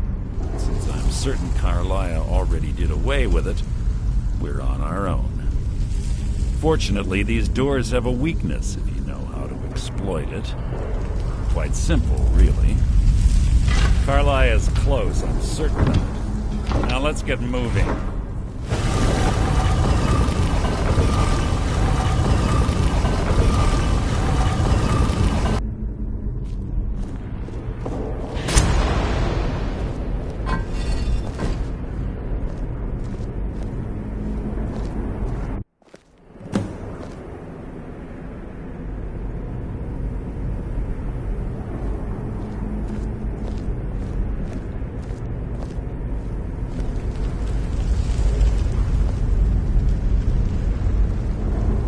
Honestly think your arrow will reach me before my blade finds your heart? Give me a reason to try. You're a clever girl, Carlia. Buying Golden Glow Estate and funding Honningbrew Meadery was inspired. To ensure an enemy's defeat, you must first undermine his allies. It was the first lesson Gallus taught us. You always were a quick study. Not quick enough. Otherwise Gallus would still be alive. Gallus had his wealth and he had you. All he had to do was look the other way. Did you forget the oath we took as Nightingales? Did you expect him to simply ignore your methods? Enough of this mindless banter. Come, Carlia. It's time for you and Gallus to become reunited.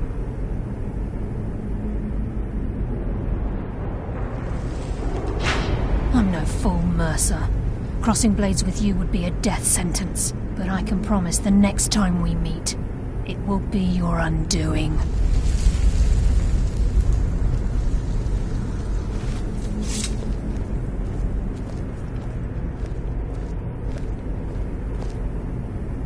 How interesting.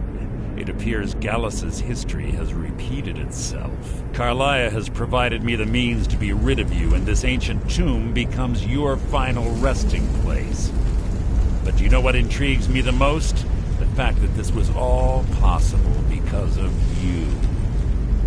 Farewell. I'll be certain to give Brynjolf your regards.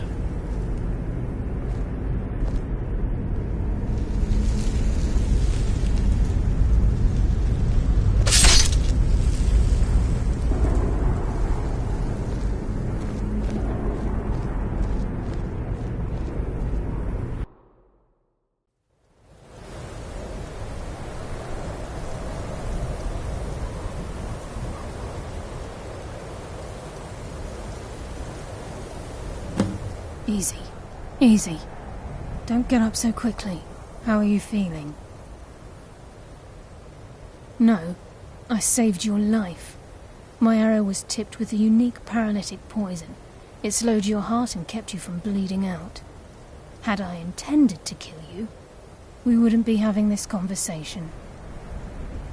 My original intention was to use that arrow on Mercer, but I never had a clear shot. I made a split-second decision to get you out of the way, and it prevented your death. More than you'll ever realize. The poison on that arrow took me a year to perfect. I only had enough for a single shot. All I had hoped was to capture Mercer alive. Mercer must be brought before the Guild to answer for what he's done. He needs to pay for Gallus's murder. My purpose in using Snowvale Sanctum to ambush Mercer wasn't simply for irony's sake. Before both of you arrived, I recovered a journal from Gallus's remains. I suspect the information we need is written inside. I wish I knew. The journal is written in some sort of language I've never seen before. Enther. Gallus's friend at the College of Winterhold. Of course. It's the only outsider Gallus trusted with the knowledge of his Nightingale identity. There were 3 of us. Myself, Gallus, and Mercer. We were an anonymous splinter of the Thieves' Guild in Riften. Perhaps I'll tell you more about it later. Right now, you need to head for Winterhold with the journal and get the translation. Here, take these as well. They may prove useful for your journey.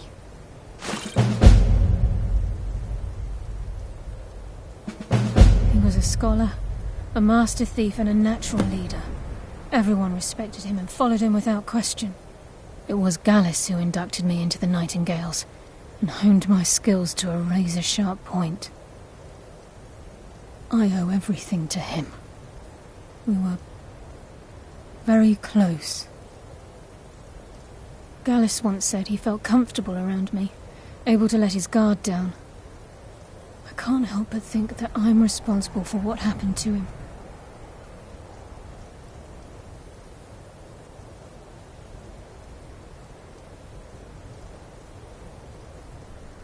Mercer lied to the Guild, branded me a murderer, and slandered my name across his network of contacts. For 25 years I ran, never sleeping in the same place twice and carefully covering my tracks. Mercer doesn't need to die. He needs to feel the cold sting of fate as his life crumbles in front of him and he's hunted by the Guild. I can promise you, if it comes to that, and my back's to the wall, I won't hesitate. I'm afraid not. There are preparations to make, and Gallus's remains to lay to rest. I promise to join you there as soon as I can. Remember, speak only to Enther. Trust no one else.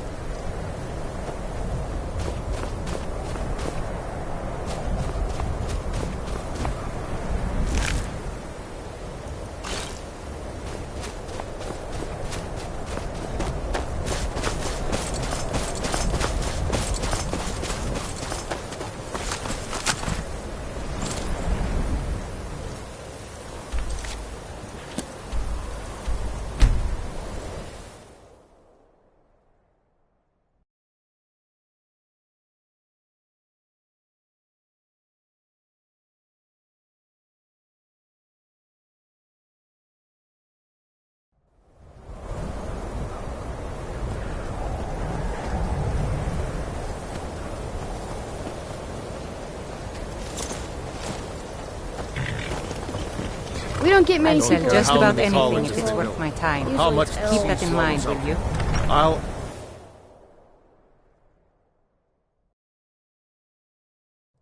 I'm sorry, could you describe the smell?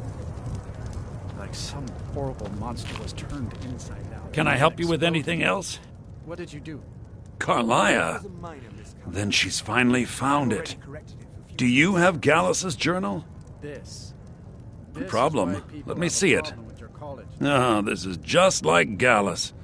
A dear friend, but always too clever for his own good. He's written all of the text in the Falmer language. No. However, I know someone who might. The court wizard of Markarth, Calselmo, may have the materials you need to get this journal translated. A word of warning. Calselmo is a fierce guardian of his research. Getting the information won't be easy.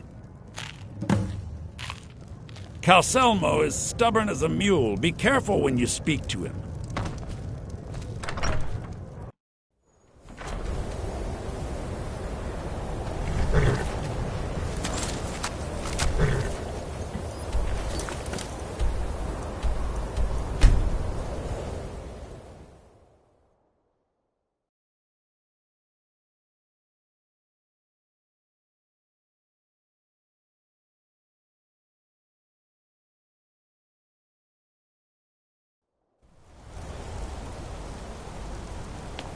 What am I supposed to do? Never leave the house? You want that ending? You don't know anything about this house. Hey, what? No. What's the hurry? Go fiddling with any luck.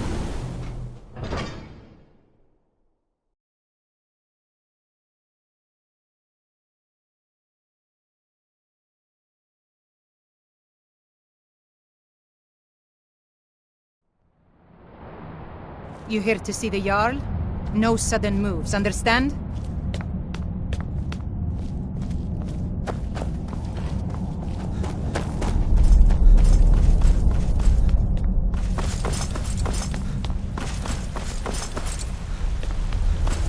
What are you doing here? The excavation site is closed. I don't need any more workers or guards.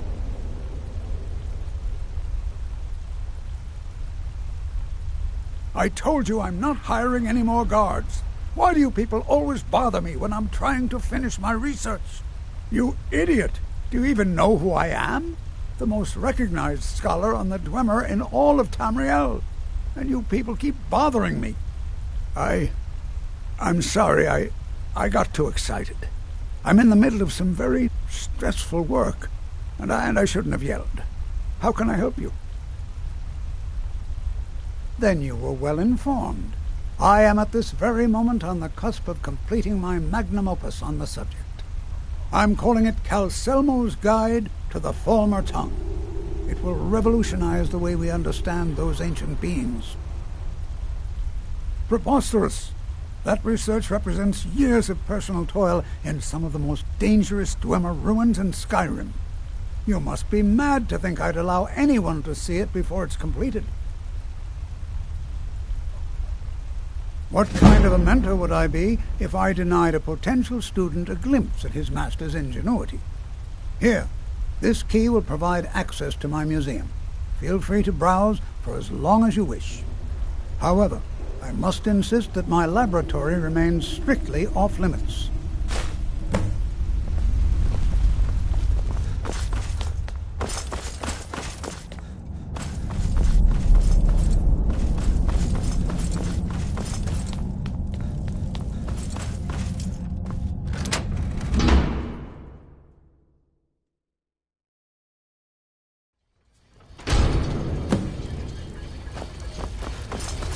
What a waste. There must be a dozen men up there.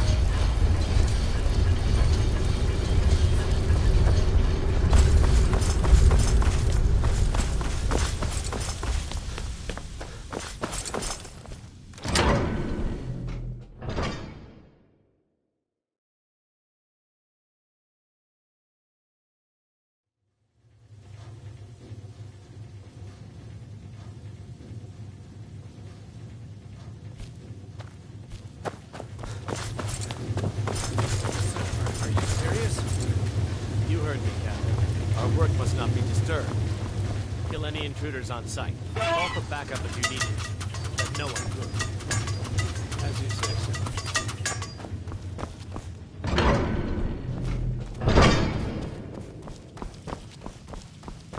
Is someone there? Intruder! First, Come here.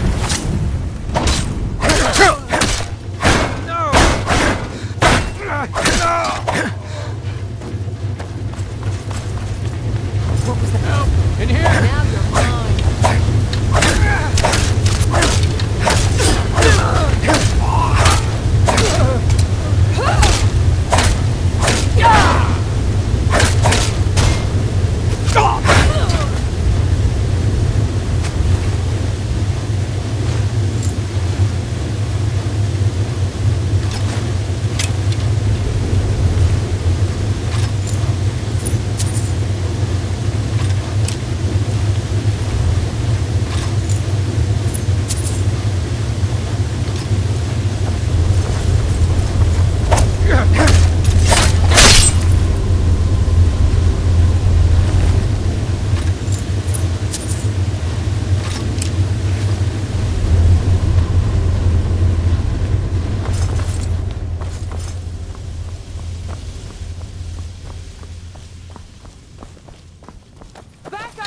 I need some help in here.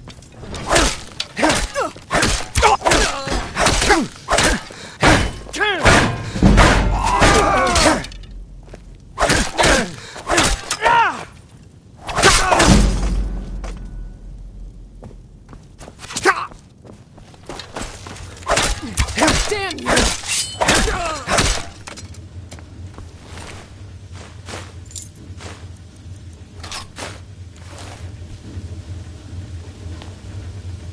Over here! Hurry!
Pedro, what a day.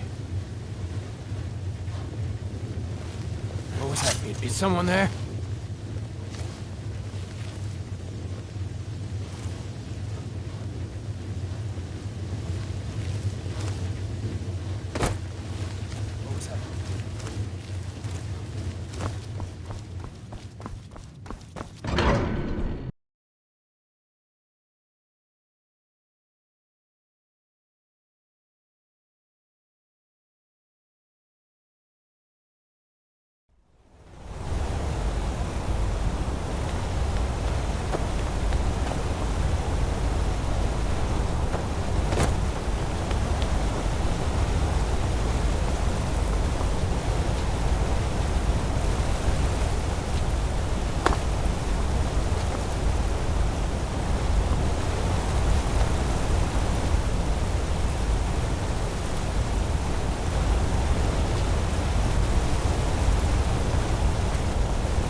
We're here to teach you a lesson. Hey! Never should have come here. What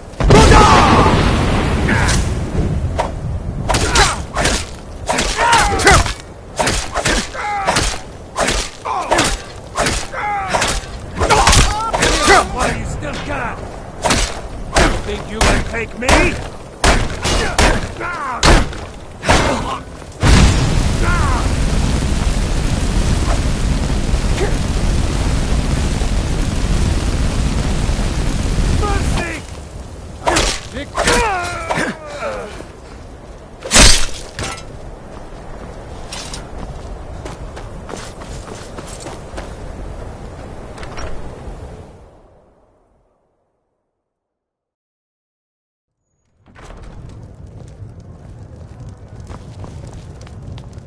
The mages don't let us go into college. They said it's not safe in there.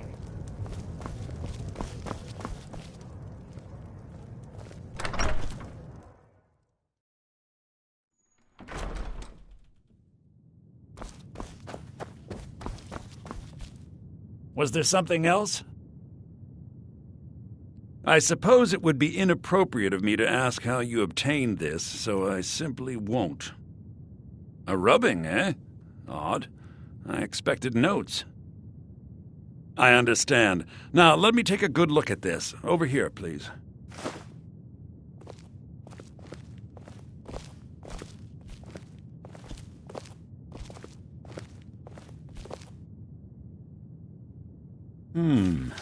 This is intriguing, but highly disturbing.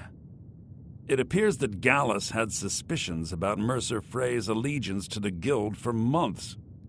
Gallus had begun to uncover what he calls an unduly lavish lifestyle replete with spending vast amounts of gold on personal pleasures. Does the journal say where this wealth came from? Yes, Gallus seems certain that Mercer had been removing funds from the Guild's treasury without anyone's knowledge. Anything else, Enther? Anything about the Nightingales? Yes, here it is. The last few pages seem to describe the failure of the Nightingales, although it doesn't go into great detail.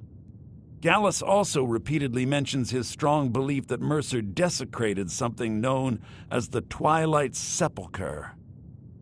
Shadows preserve us. So it's true. I'm not familiar with the Twilight Sepulchre. What is it? What's Mercer Frey done? I'm sorry, Enther. I can't say. All that matters is we deliver your translation to the Guild immediately. Farewell, Enther. Words can't express. It's all right, Carlia. You don't have to say a word.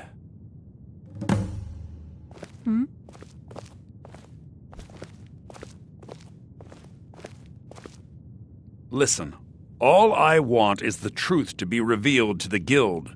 They respected Carlia, and she deserves better. Do whatever you can, and I'd consider it a personal favor. If trying to rid yourself of stolen goods becomes a burden and you find yourself in Winterhold, visit me at the college. I've been known to handle items of questionable interest from time to time, and I'll see what I can do. In the time before man, they were known as the Snow Elves. They lived in the sunlight and had a very prosperous society. Like the Altmer? Yes, I would say their culture quite possibly rivaled our own. The Nords went to war with the Falmer in the First Era, killed them by the thousands to drive them from their snowy homeland. The Falmer retreated underground and forged an uneasy alliance with the dwarves who ended up betraying them. This betrayal made them what they are now, horrible, blind monstrosities with a burning hatred of any but their own kind. Yes, I suppose you're right. Forgive me. I've lost several close friends to the Falmer, and it tends to distort my view. If you wish to learn more about them, you're welcome to my tome on the subject. Should be on my table. Besides the fact that there are only a handful of people in Tamriel that even recognize the language, I'm fairly certain he was planning some sort of a heist that involved a deep understanding of the Falmer language. Sadly, we never had the opportunity to speak about the details. Ironically, I pointed him in the same direction I pointed you, to Markarth and Calselmo.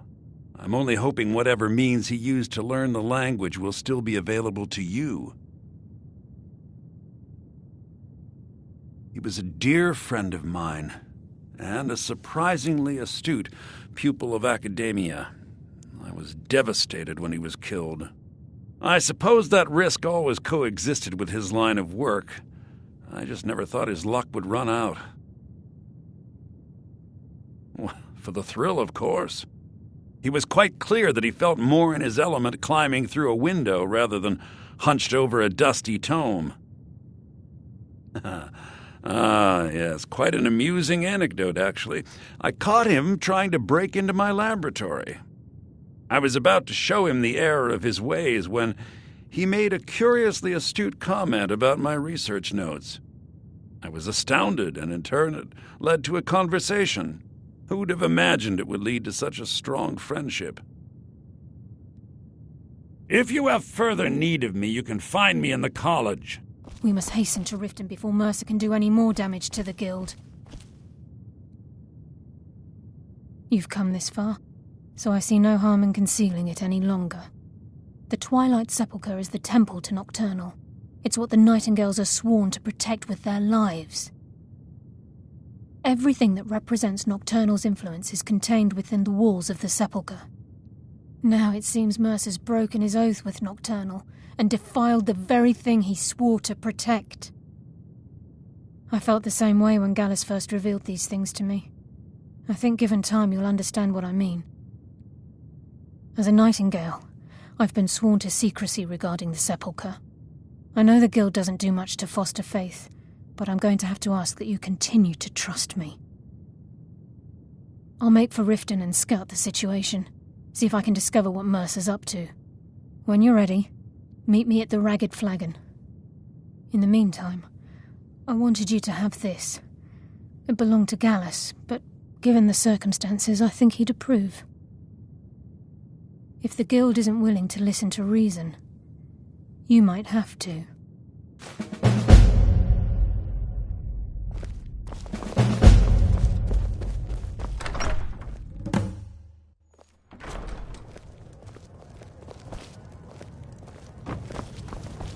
The mages don't let us go in the college. They said it's not safe in there. Oh, Damn what shame. happened? Aster says his pa says the college makes lots of bad things happen. The mages don't seem nice.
I'm glad you're here.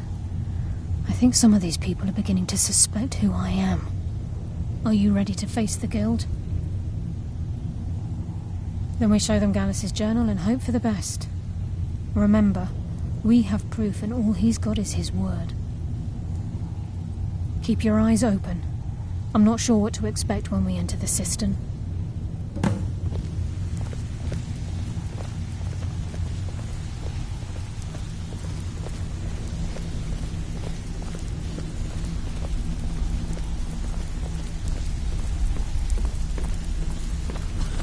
Even if you're one of us, you better not make trouble.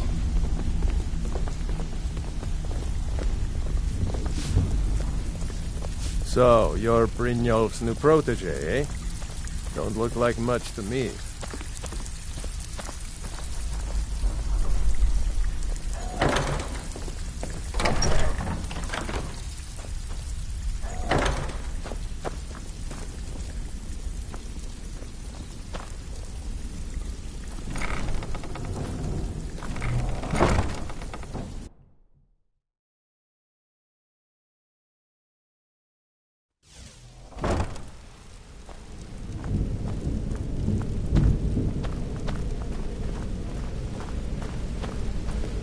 You better have a damn good reason to be here with that murderer.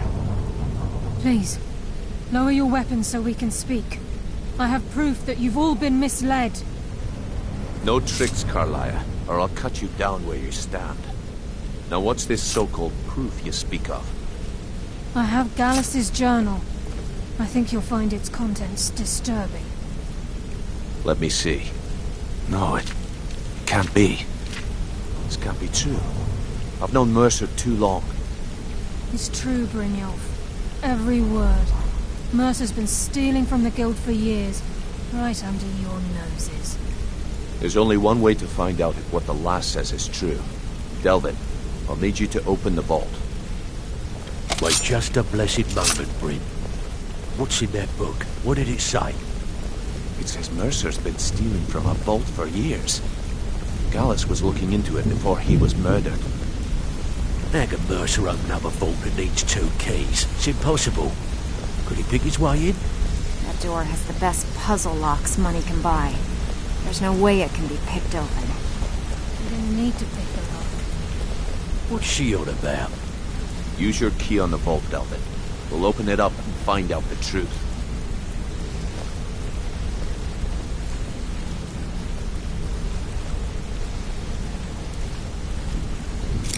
I've used my key, but the vault's still locked up tighter than a drum. Now use yours.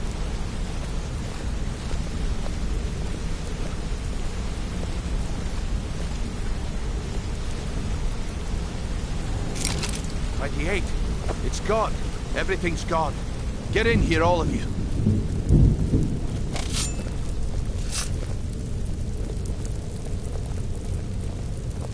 The gold, the jewels, it's all gone. That son of a bitch! I'll kill him! Vex, put it away, right now. We can't afford to lose our heads. We need to calm down and focus. Do what he says, Vex. This ain't helping right now. Fine. We do it your way. For now. Delvin, Vex, watch the flagon. If you see Mercer, come tell me right away. Brynjolf, eh? Let me guess. He just plucked you off the street and dropped you into the thick of things without telling you which way is up. Am I right? Look, before I help you track Mercer down, I need to know what you learned from Carlia. I mean, everything. I feared that was the case. From that last entry in Gallus's diary, it looks like he was getting close to exposing Mercer to the Guild. Anything else? What? Nightingales? But I always assumed they were just a tale. A way to keep the young footpads in line. Was there anything else she told you? Trying to make Mercer look bad in front of Maven, eh?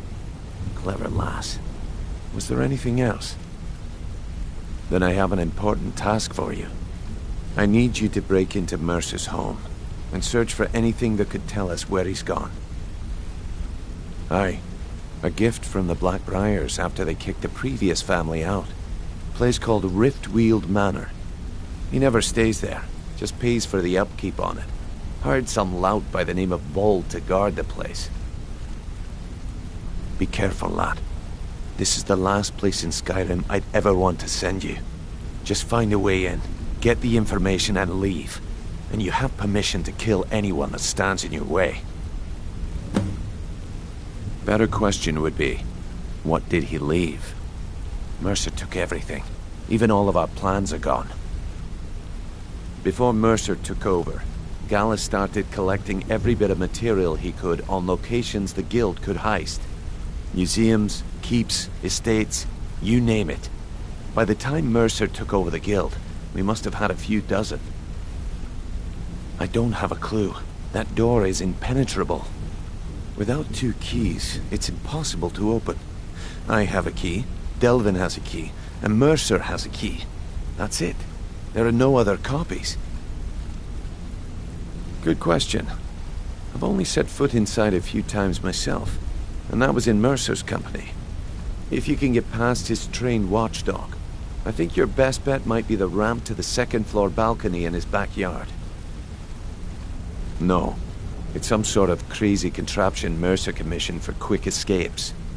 I'd wager a well-placed shot at the ramp's mechanism would lower it in a hurry. Huh. That'd be Vald. A real piece of work, that one. Mercer's holding something over his head, keeping him loyal. Talk to Vex. She used to know him very well, if you catch my meaning. Careful at Mercer's place. I don't want to lose anyone else in that madman.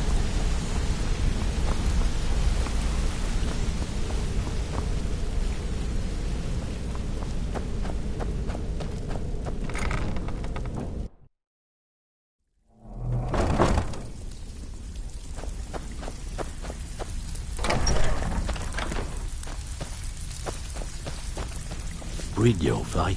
Let me guess.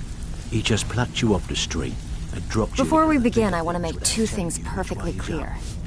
One, I'm the best infiltrator this rat hole of a guild's got. So if you think you're here to replace me, you're dead wrong. And two, you follow my lead and do exactly as I say. No questions, no excuses. Then we understand each other. Good. Now, it's time to get your feet wet, and I don't want to waste a lot of time talking about anything but business. I'm not going to sugarcoat it for you. We're in a bad way down here. Who knows? Old Delvin thinks it's some kind of curse. I think he's crazy. If you want my opinion, I'd say it's just plain old bad luck. You can get out there and start making a name for us again. Make them start fearing us like they did long ago. And while you're at it, make a little bit of coin on the side. Not a bad deal, eh? Alright, but if you get arrested, don't blame it on me.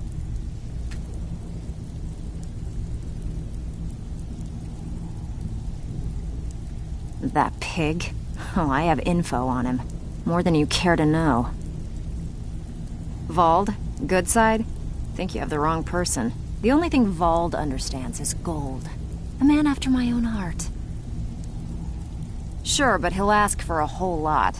I mean, you are asking him to betray Mercer Frey. Your best bet would be to erase his debt with Maven Blackbriar. If you talk to her, she might be able to give you the details. Of course, you could just run him through and take what you need off his corpse. I could care less. While you're in there, help yourself to anything in Frey's manor. I would.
I trust you're not planning any trouble. What can I do for you, friend?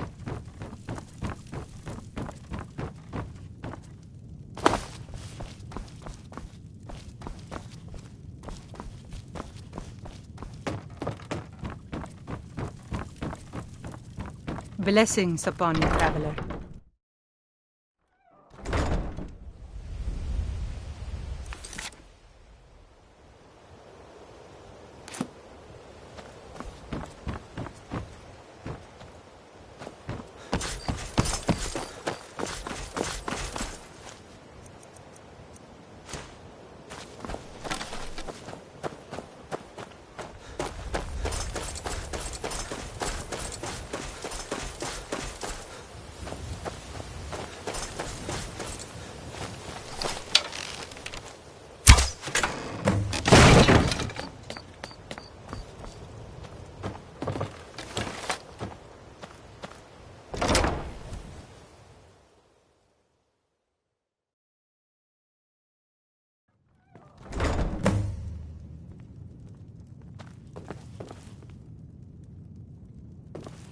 What was that?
What was that?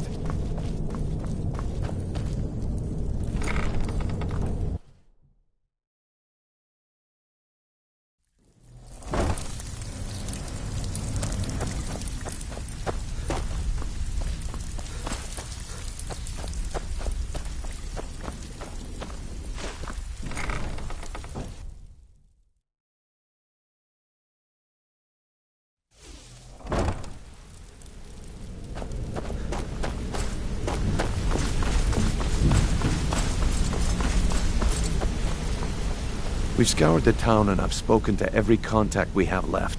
No sign of Mercer. Any luck on your end? Shore's beard. He's going after the eyes of the Falmer? That was Gallus's pet project. If he gets his hands on them, you can be certain he'll be gone for good and set up for life. Agreed. He's taken everything the guild has left, and to go after one of the last greatest heists is just an insult. I've spoken to Carlia and made amends for how the guilds treated her. Now she wishes to speak with both of us. Quickly, we have no time to lose. Until next we meet, lad.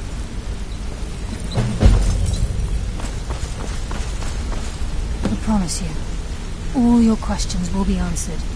You just have to trust me. I promise you, all your questions will be answered. You just have to trust me.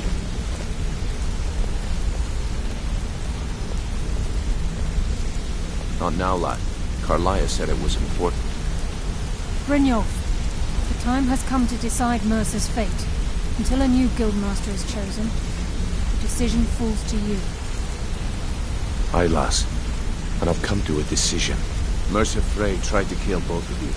He betrayed the guild, murdered Gallus, and made us question our future. He needs to die. We have to be very careful, Brynjolf. Mercer is a Nightingale, an agent of Nocturnal. And it's all true. Everything I heard in the stories. The Nightingales, their allegiance to Nocturnal and the Twilight Sepulchre. Yes. That's why we need to prepare ourselves and meet Mercer on equal footing. Just outside of Riften, beyond the southeast gate, is a small path cut up the mountainside. At the end of that path is a clearing and an old standing stone. I'd ask you both to meet me there.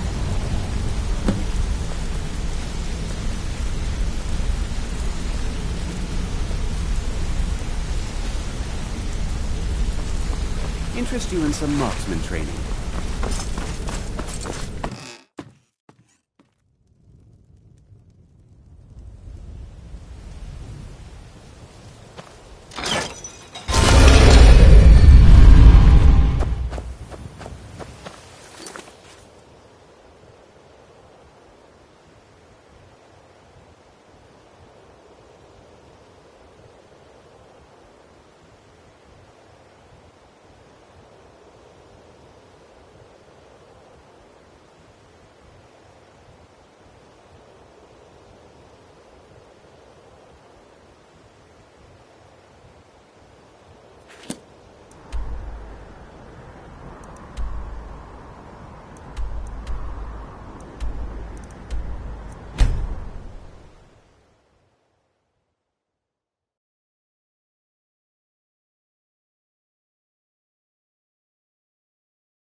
I'm glad you're here.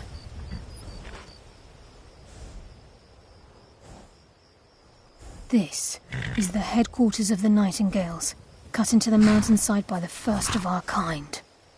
We've come to seek the edge we need to defeat Mercer Frey. If you'll follow me, I'll try to explain on the way.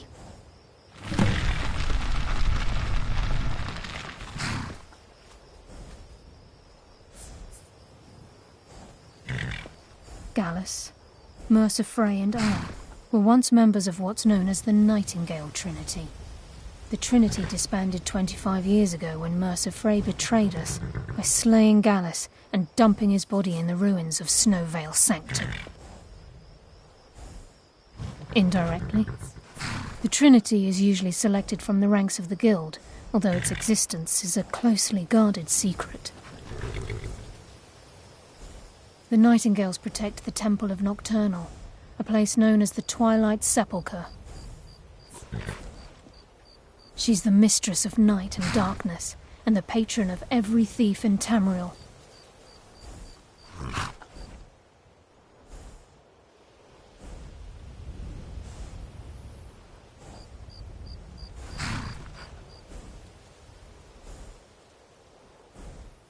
Nocturnal isn't one for worship and reverence.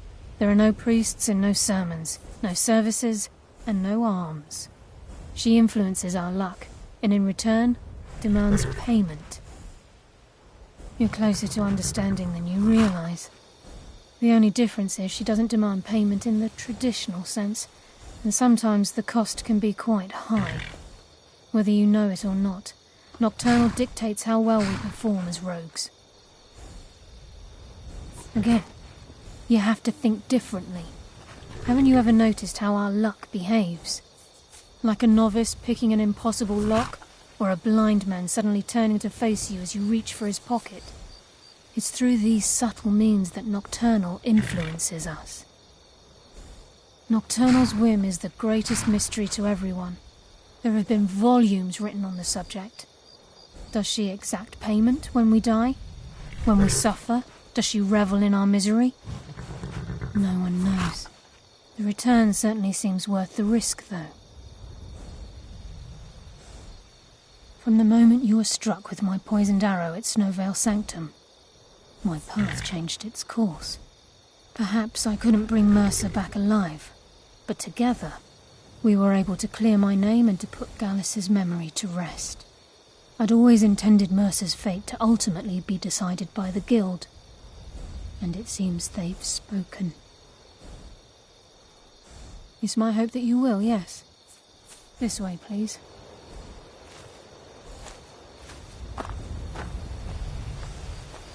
I'm just as puzzled as you, lad.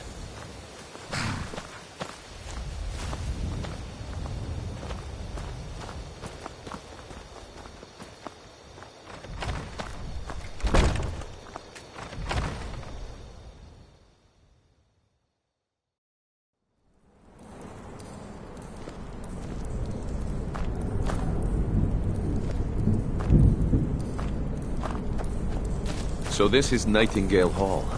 I heard about this place when I joined the Guild, but I never believed it existed. The assumption that the Nightingales were just a myth was seeded within the Guild on purpose. It helped divert attention from our true nature. What's wrong, Brynjolf? I can almost hear your brow furrowing. I'm trying to understand why I'm here, lass. I'm no priest, and I'm certainly not religious. Why pick me? This isn't about religion, Brynjolf. It's business.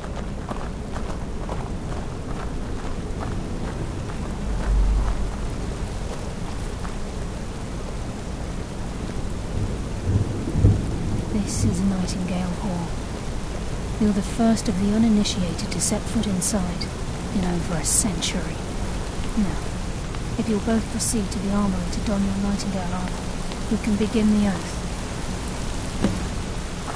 I think we should trust the lass and take the deal. You appear hesitant to don your Nightingale armor. What's troubling you?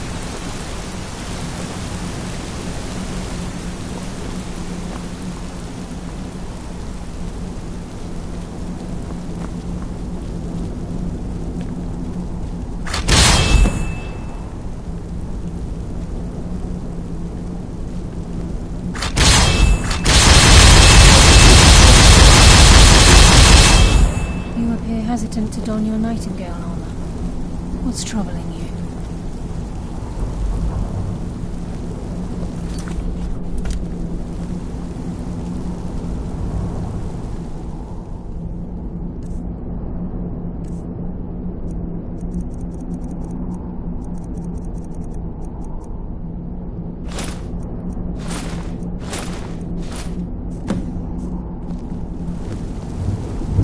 You appear ready for the oath.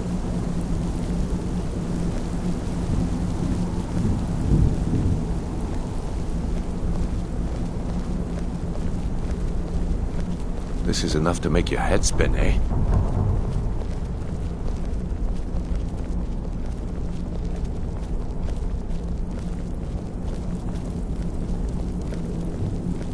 I think we should trust the lass and take the deal. You appear ready Okay, for lass. the oath. We've got these get-ups on. Now what? Beyond this gate is the first step in becoming a Nightingale. Whoa there, lass. I appreciate the armor, but becoming a Nightingale? That was never discussed. To hold any hope of defeating Mercer, we must have Nocturnal at our backs. If she's to accept you as one of her own, an arrangement must be struck. What sort of arrangement? I need to know the terms.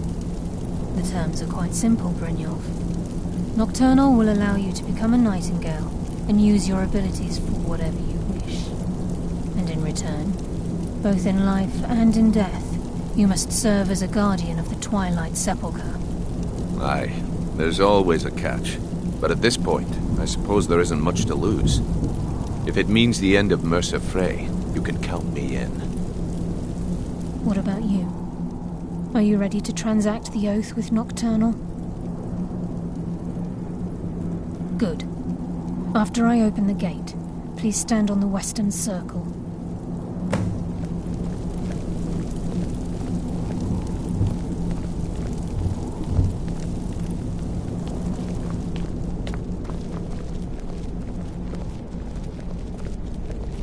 This is enough to make your head spin, eh?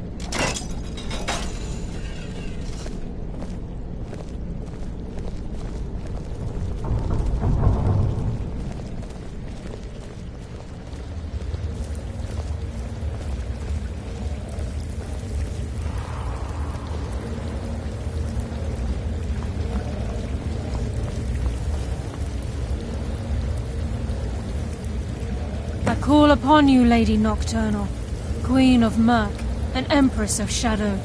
Hear my voice. Ah, Carlia. I was wondering when I'd hear from you again. Lose something, did we? My lady, I've come before you to throw myself upon your mercy and to accept responsibility for my failure. You're already mine, Carlia. Your terms were struck long ago. What could you possibly offer me now? I have two others that wish to transact the oath, to serve you both in life and in death. You surprised me, Caroline. This offer is definitely weighted in my favor. My appetite for Mercer's demise exceeds my craving for wealth, Your Grace. Revenge. How interesting. Very well. The conditions are acceptable. You may proceed. Lady Nocturnal, we accept your terms. We dedicate ourselves to you as both your avengers and your sentinels. We will honor our agreement in this life and the next until your conditions have been met. Very well. I name your initiates Nightingale, and I restore your status to the same, Carlisle. And in the future, I'd suggest you refrain from disappointing me again.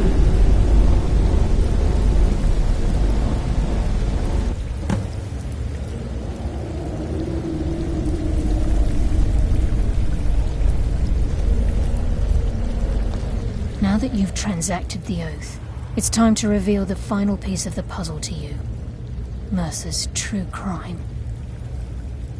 Mercer was able to unlock the Guild's vault without 2 keys because of what he stole from the Twilight Sepulchre, the skeleton key. By doing this, He's compromised our ties to Nocturnal, and in essence, caused our luck to run dry. Well, yes, but the key isn't only restricted to physical barriers. All of us possess untapped abilities, the potential to wield great power securely sealed within our minds. Once you realize the key can access these traits, potential becomes limitless. Although it would benefit the guild more than you can imagine, in the end it would do more harm than good. If the key isn't returned to its lock in the Twilight Sepulchre, things will never be the same for the guild. As time passed, our luck would diminish to the point of non-existence, and whether you know it or not, our uncanny luck defines our trade. Very true. In our line of work, it's quite rare we set out to return a stolen item to its rightful owner. Before we depart, Brynjolf has some business to discuss. I suggest you listen to him. Listen, lad. There's one last piece of business we need to settle before we go after Mercer. The leadership of the guild. Listen, lad. There's one last piece of business we need to settle before we go after Mercer. The leadership of the guild. Carlia and I had a long discussion before you arrived here. Thanks to your efforts, Mercer's treachery has been exposed. After we deal with him, all that remains is restoring the guild to its full strength. As a result, we both feel that you have the potential of replacing Mercer as leader of the Thieves' Guild.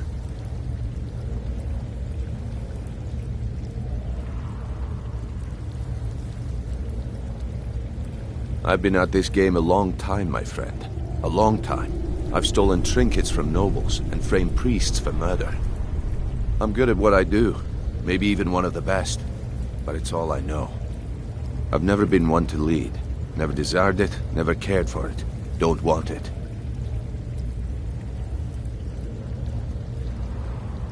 Ha! Spoken like the leader of the Thieves' Guild. Just don't lose yourself in the role. We have a bit of an errand to run before your coronation.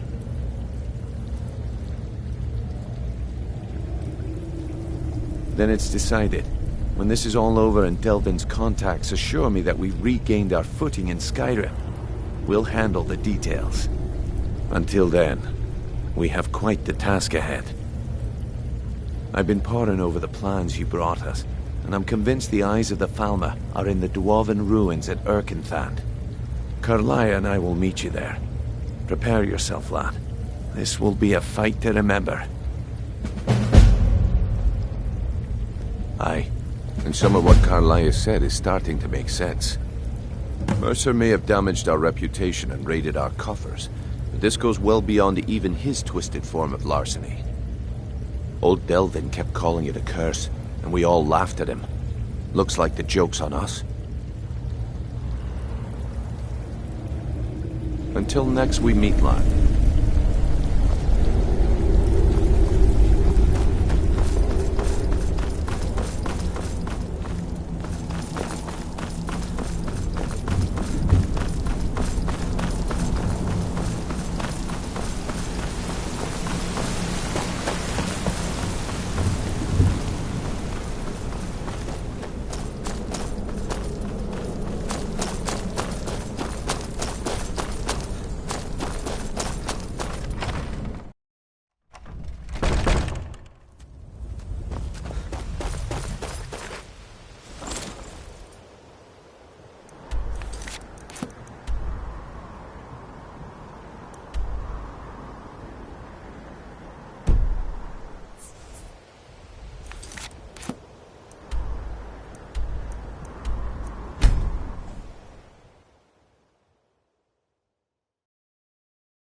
Never should have come here.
Picked a bad time to get lost, friend. Looky here, looks like we got ourselves a hero.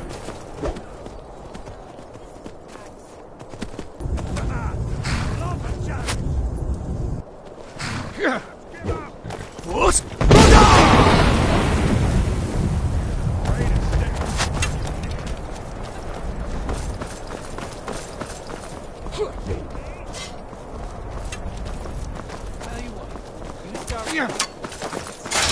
Can't wait to count out your coin.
Wait, I hear something.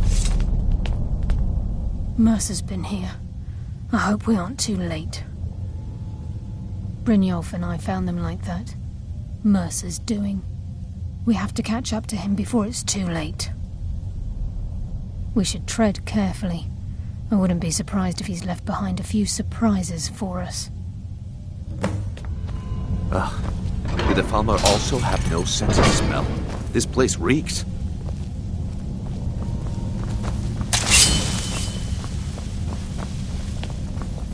Wait a moment. What's that? It's Mercer. Look, down there. I'm on it, lass.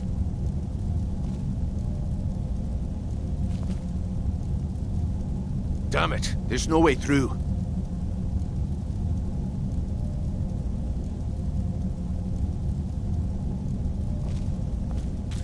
He's toying with us. He wants us to follow. Aye, lass, and we'll be ready for him. Let's keep moving.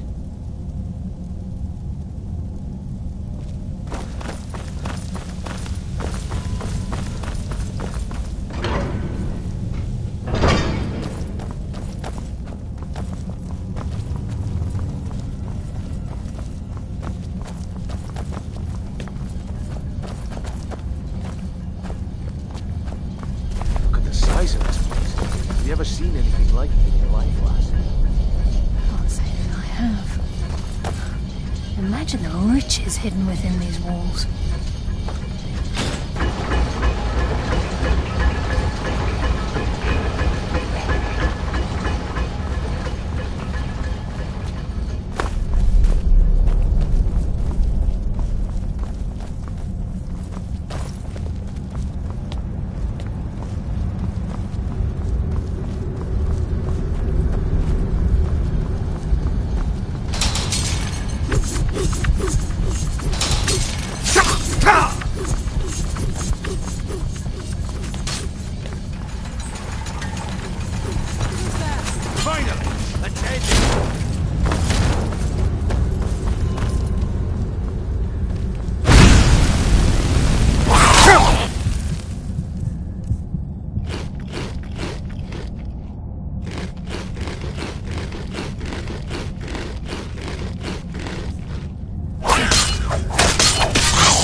He's blade here, thirsts for your and he blood. hasn't seen us yet.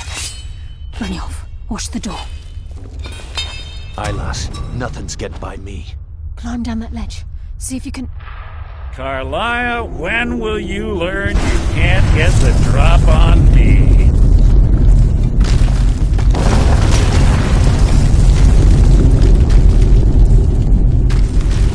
When Brynjolf brought you before me, I could feel a sudden shift in the wind. Must have scared him off. And at that moment, I knew it would end with one of us at the end of a blade.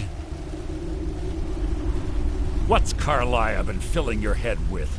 Tales of thieves with honor? Oaths ripe with falsehoods and broken promises? Nocturnal doesn't care about you, the key, or anything having to do with the guild. Then it appears the shadows shroud more than your presence. They blind your wisdom as well. Our actions have always been one and the same. Both of us lie, cheat, and steal to further our own end. It's clear you'll never see the skeleton key as I do, as an instrument of limitless wealth. Instead, you've chosen to fall over your own foolish code. Then the die is cast, and once again my blade will taste Nightingale blood. Carlia, I'll deal with you after I rid myself of... What's happening? I can't stop myself. Damn you, Mercer. Fight him, Brynjolf. He's taken control of you.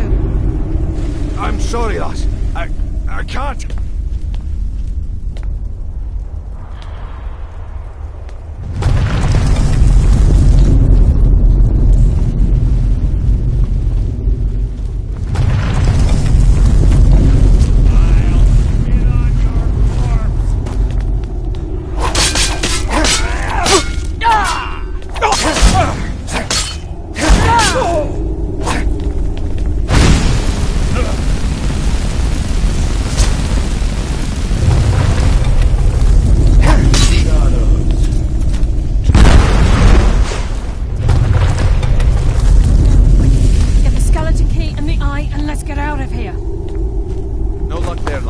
Something must have fallen on the other side of the door because it isn't moving.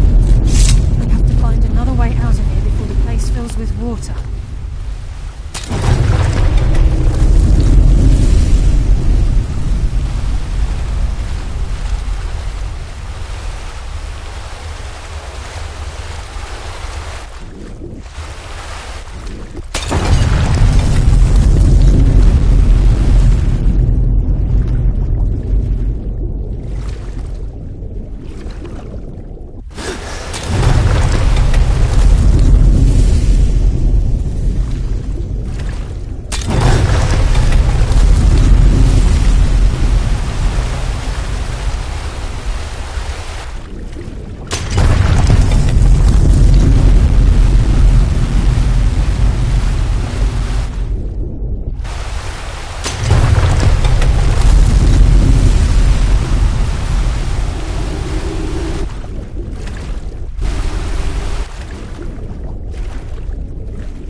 Sorry, lad.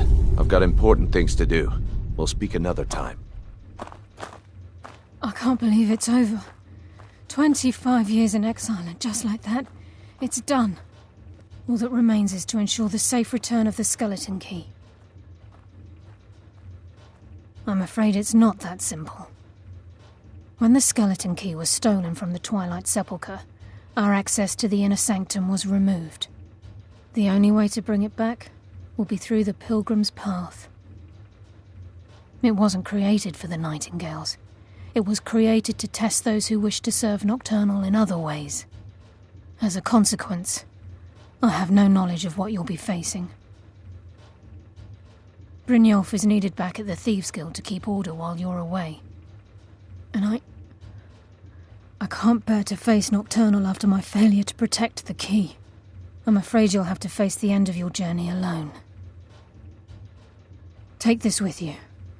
I'm not certain if it will help within the walls of the Sepulchre, but I certainly don't need it as much as you. I've had this bow almost my entire life, and it's never let me down. I hope it brings you the same luck. I've been a Nightingale for a very long time. I sold my allegiance to Nocturnal in exchange for many profitable years of thieving. Falling in love with Gallus was wrong. It was a distraction that allowed the Sepulchre to be desecrated, and it likely cost him his life. Until the key is returned, I will never set foot inside that place again.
What do you need?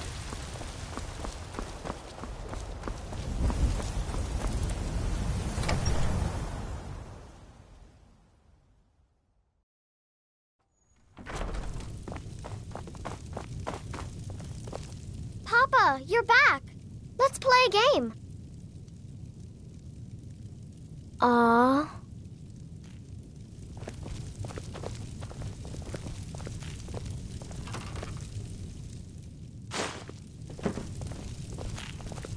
Braith is a big meanie. She keeps telling Lars and me what to do. I don't want to play with her anymore.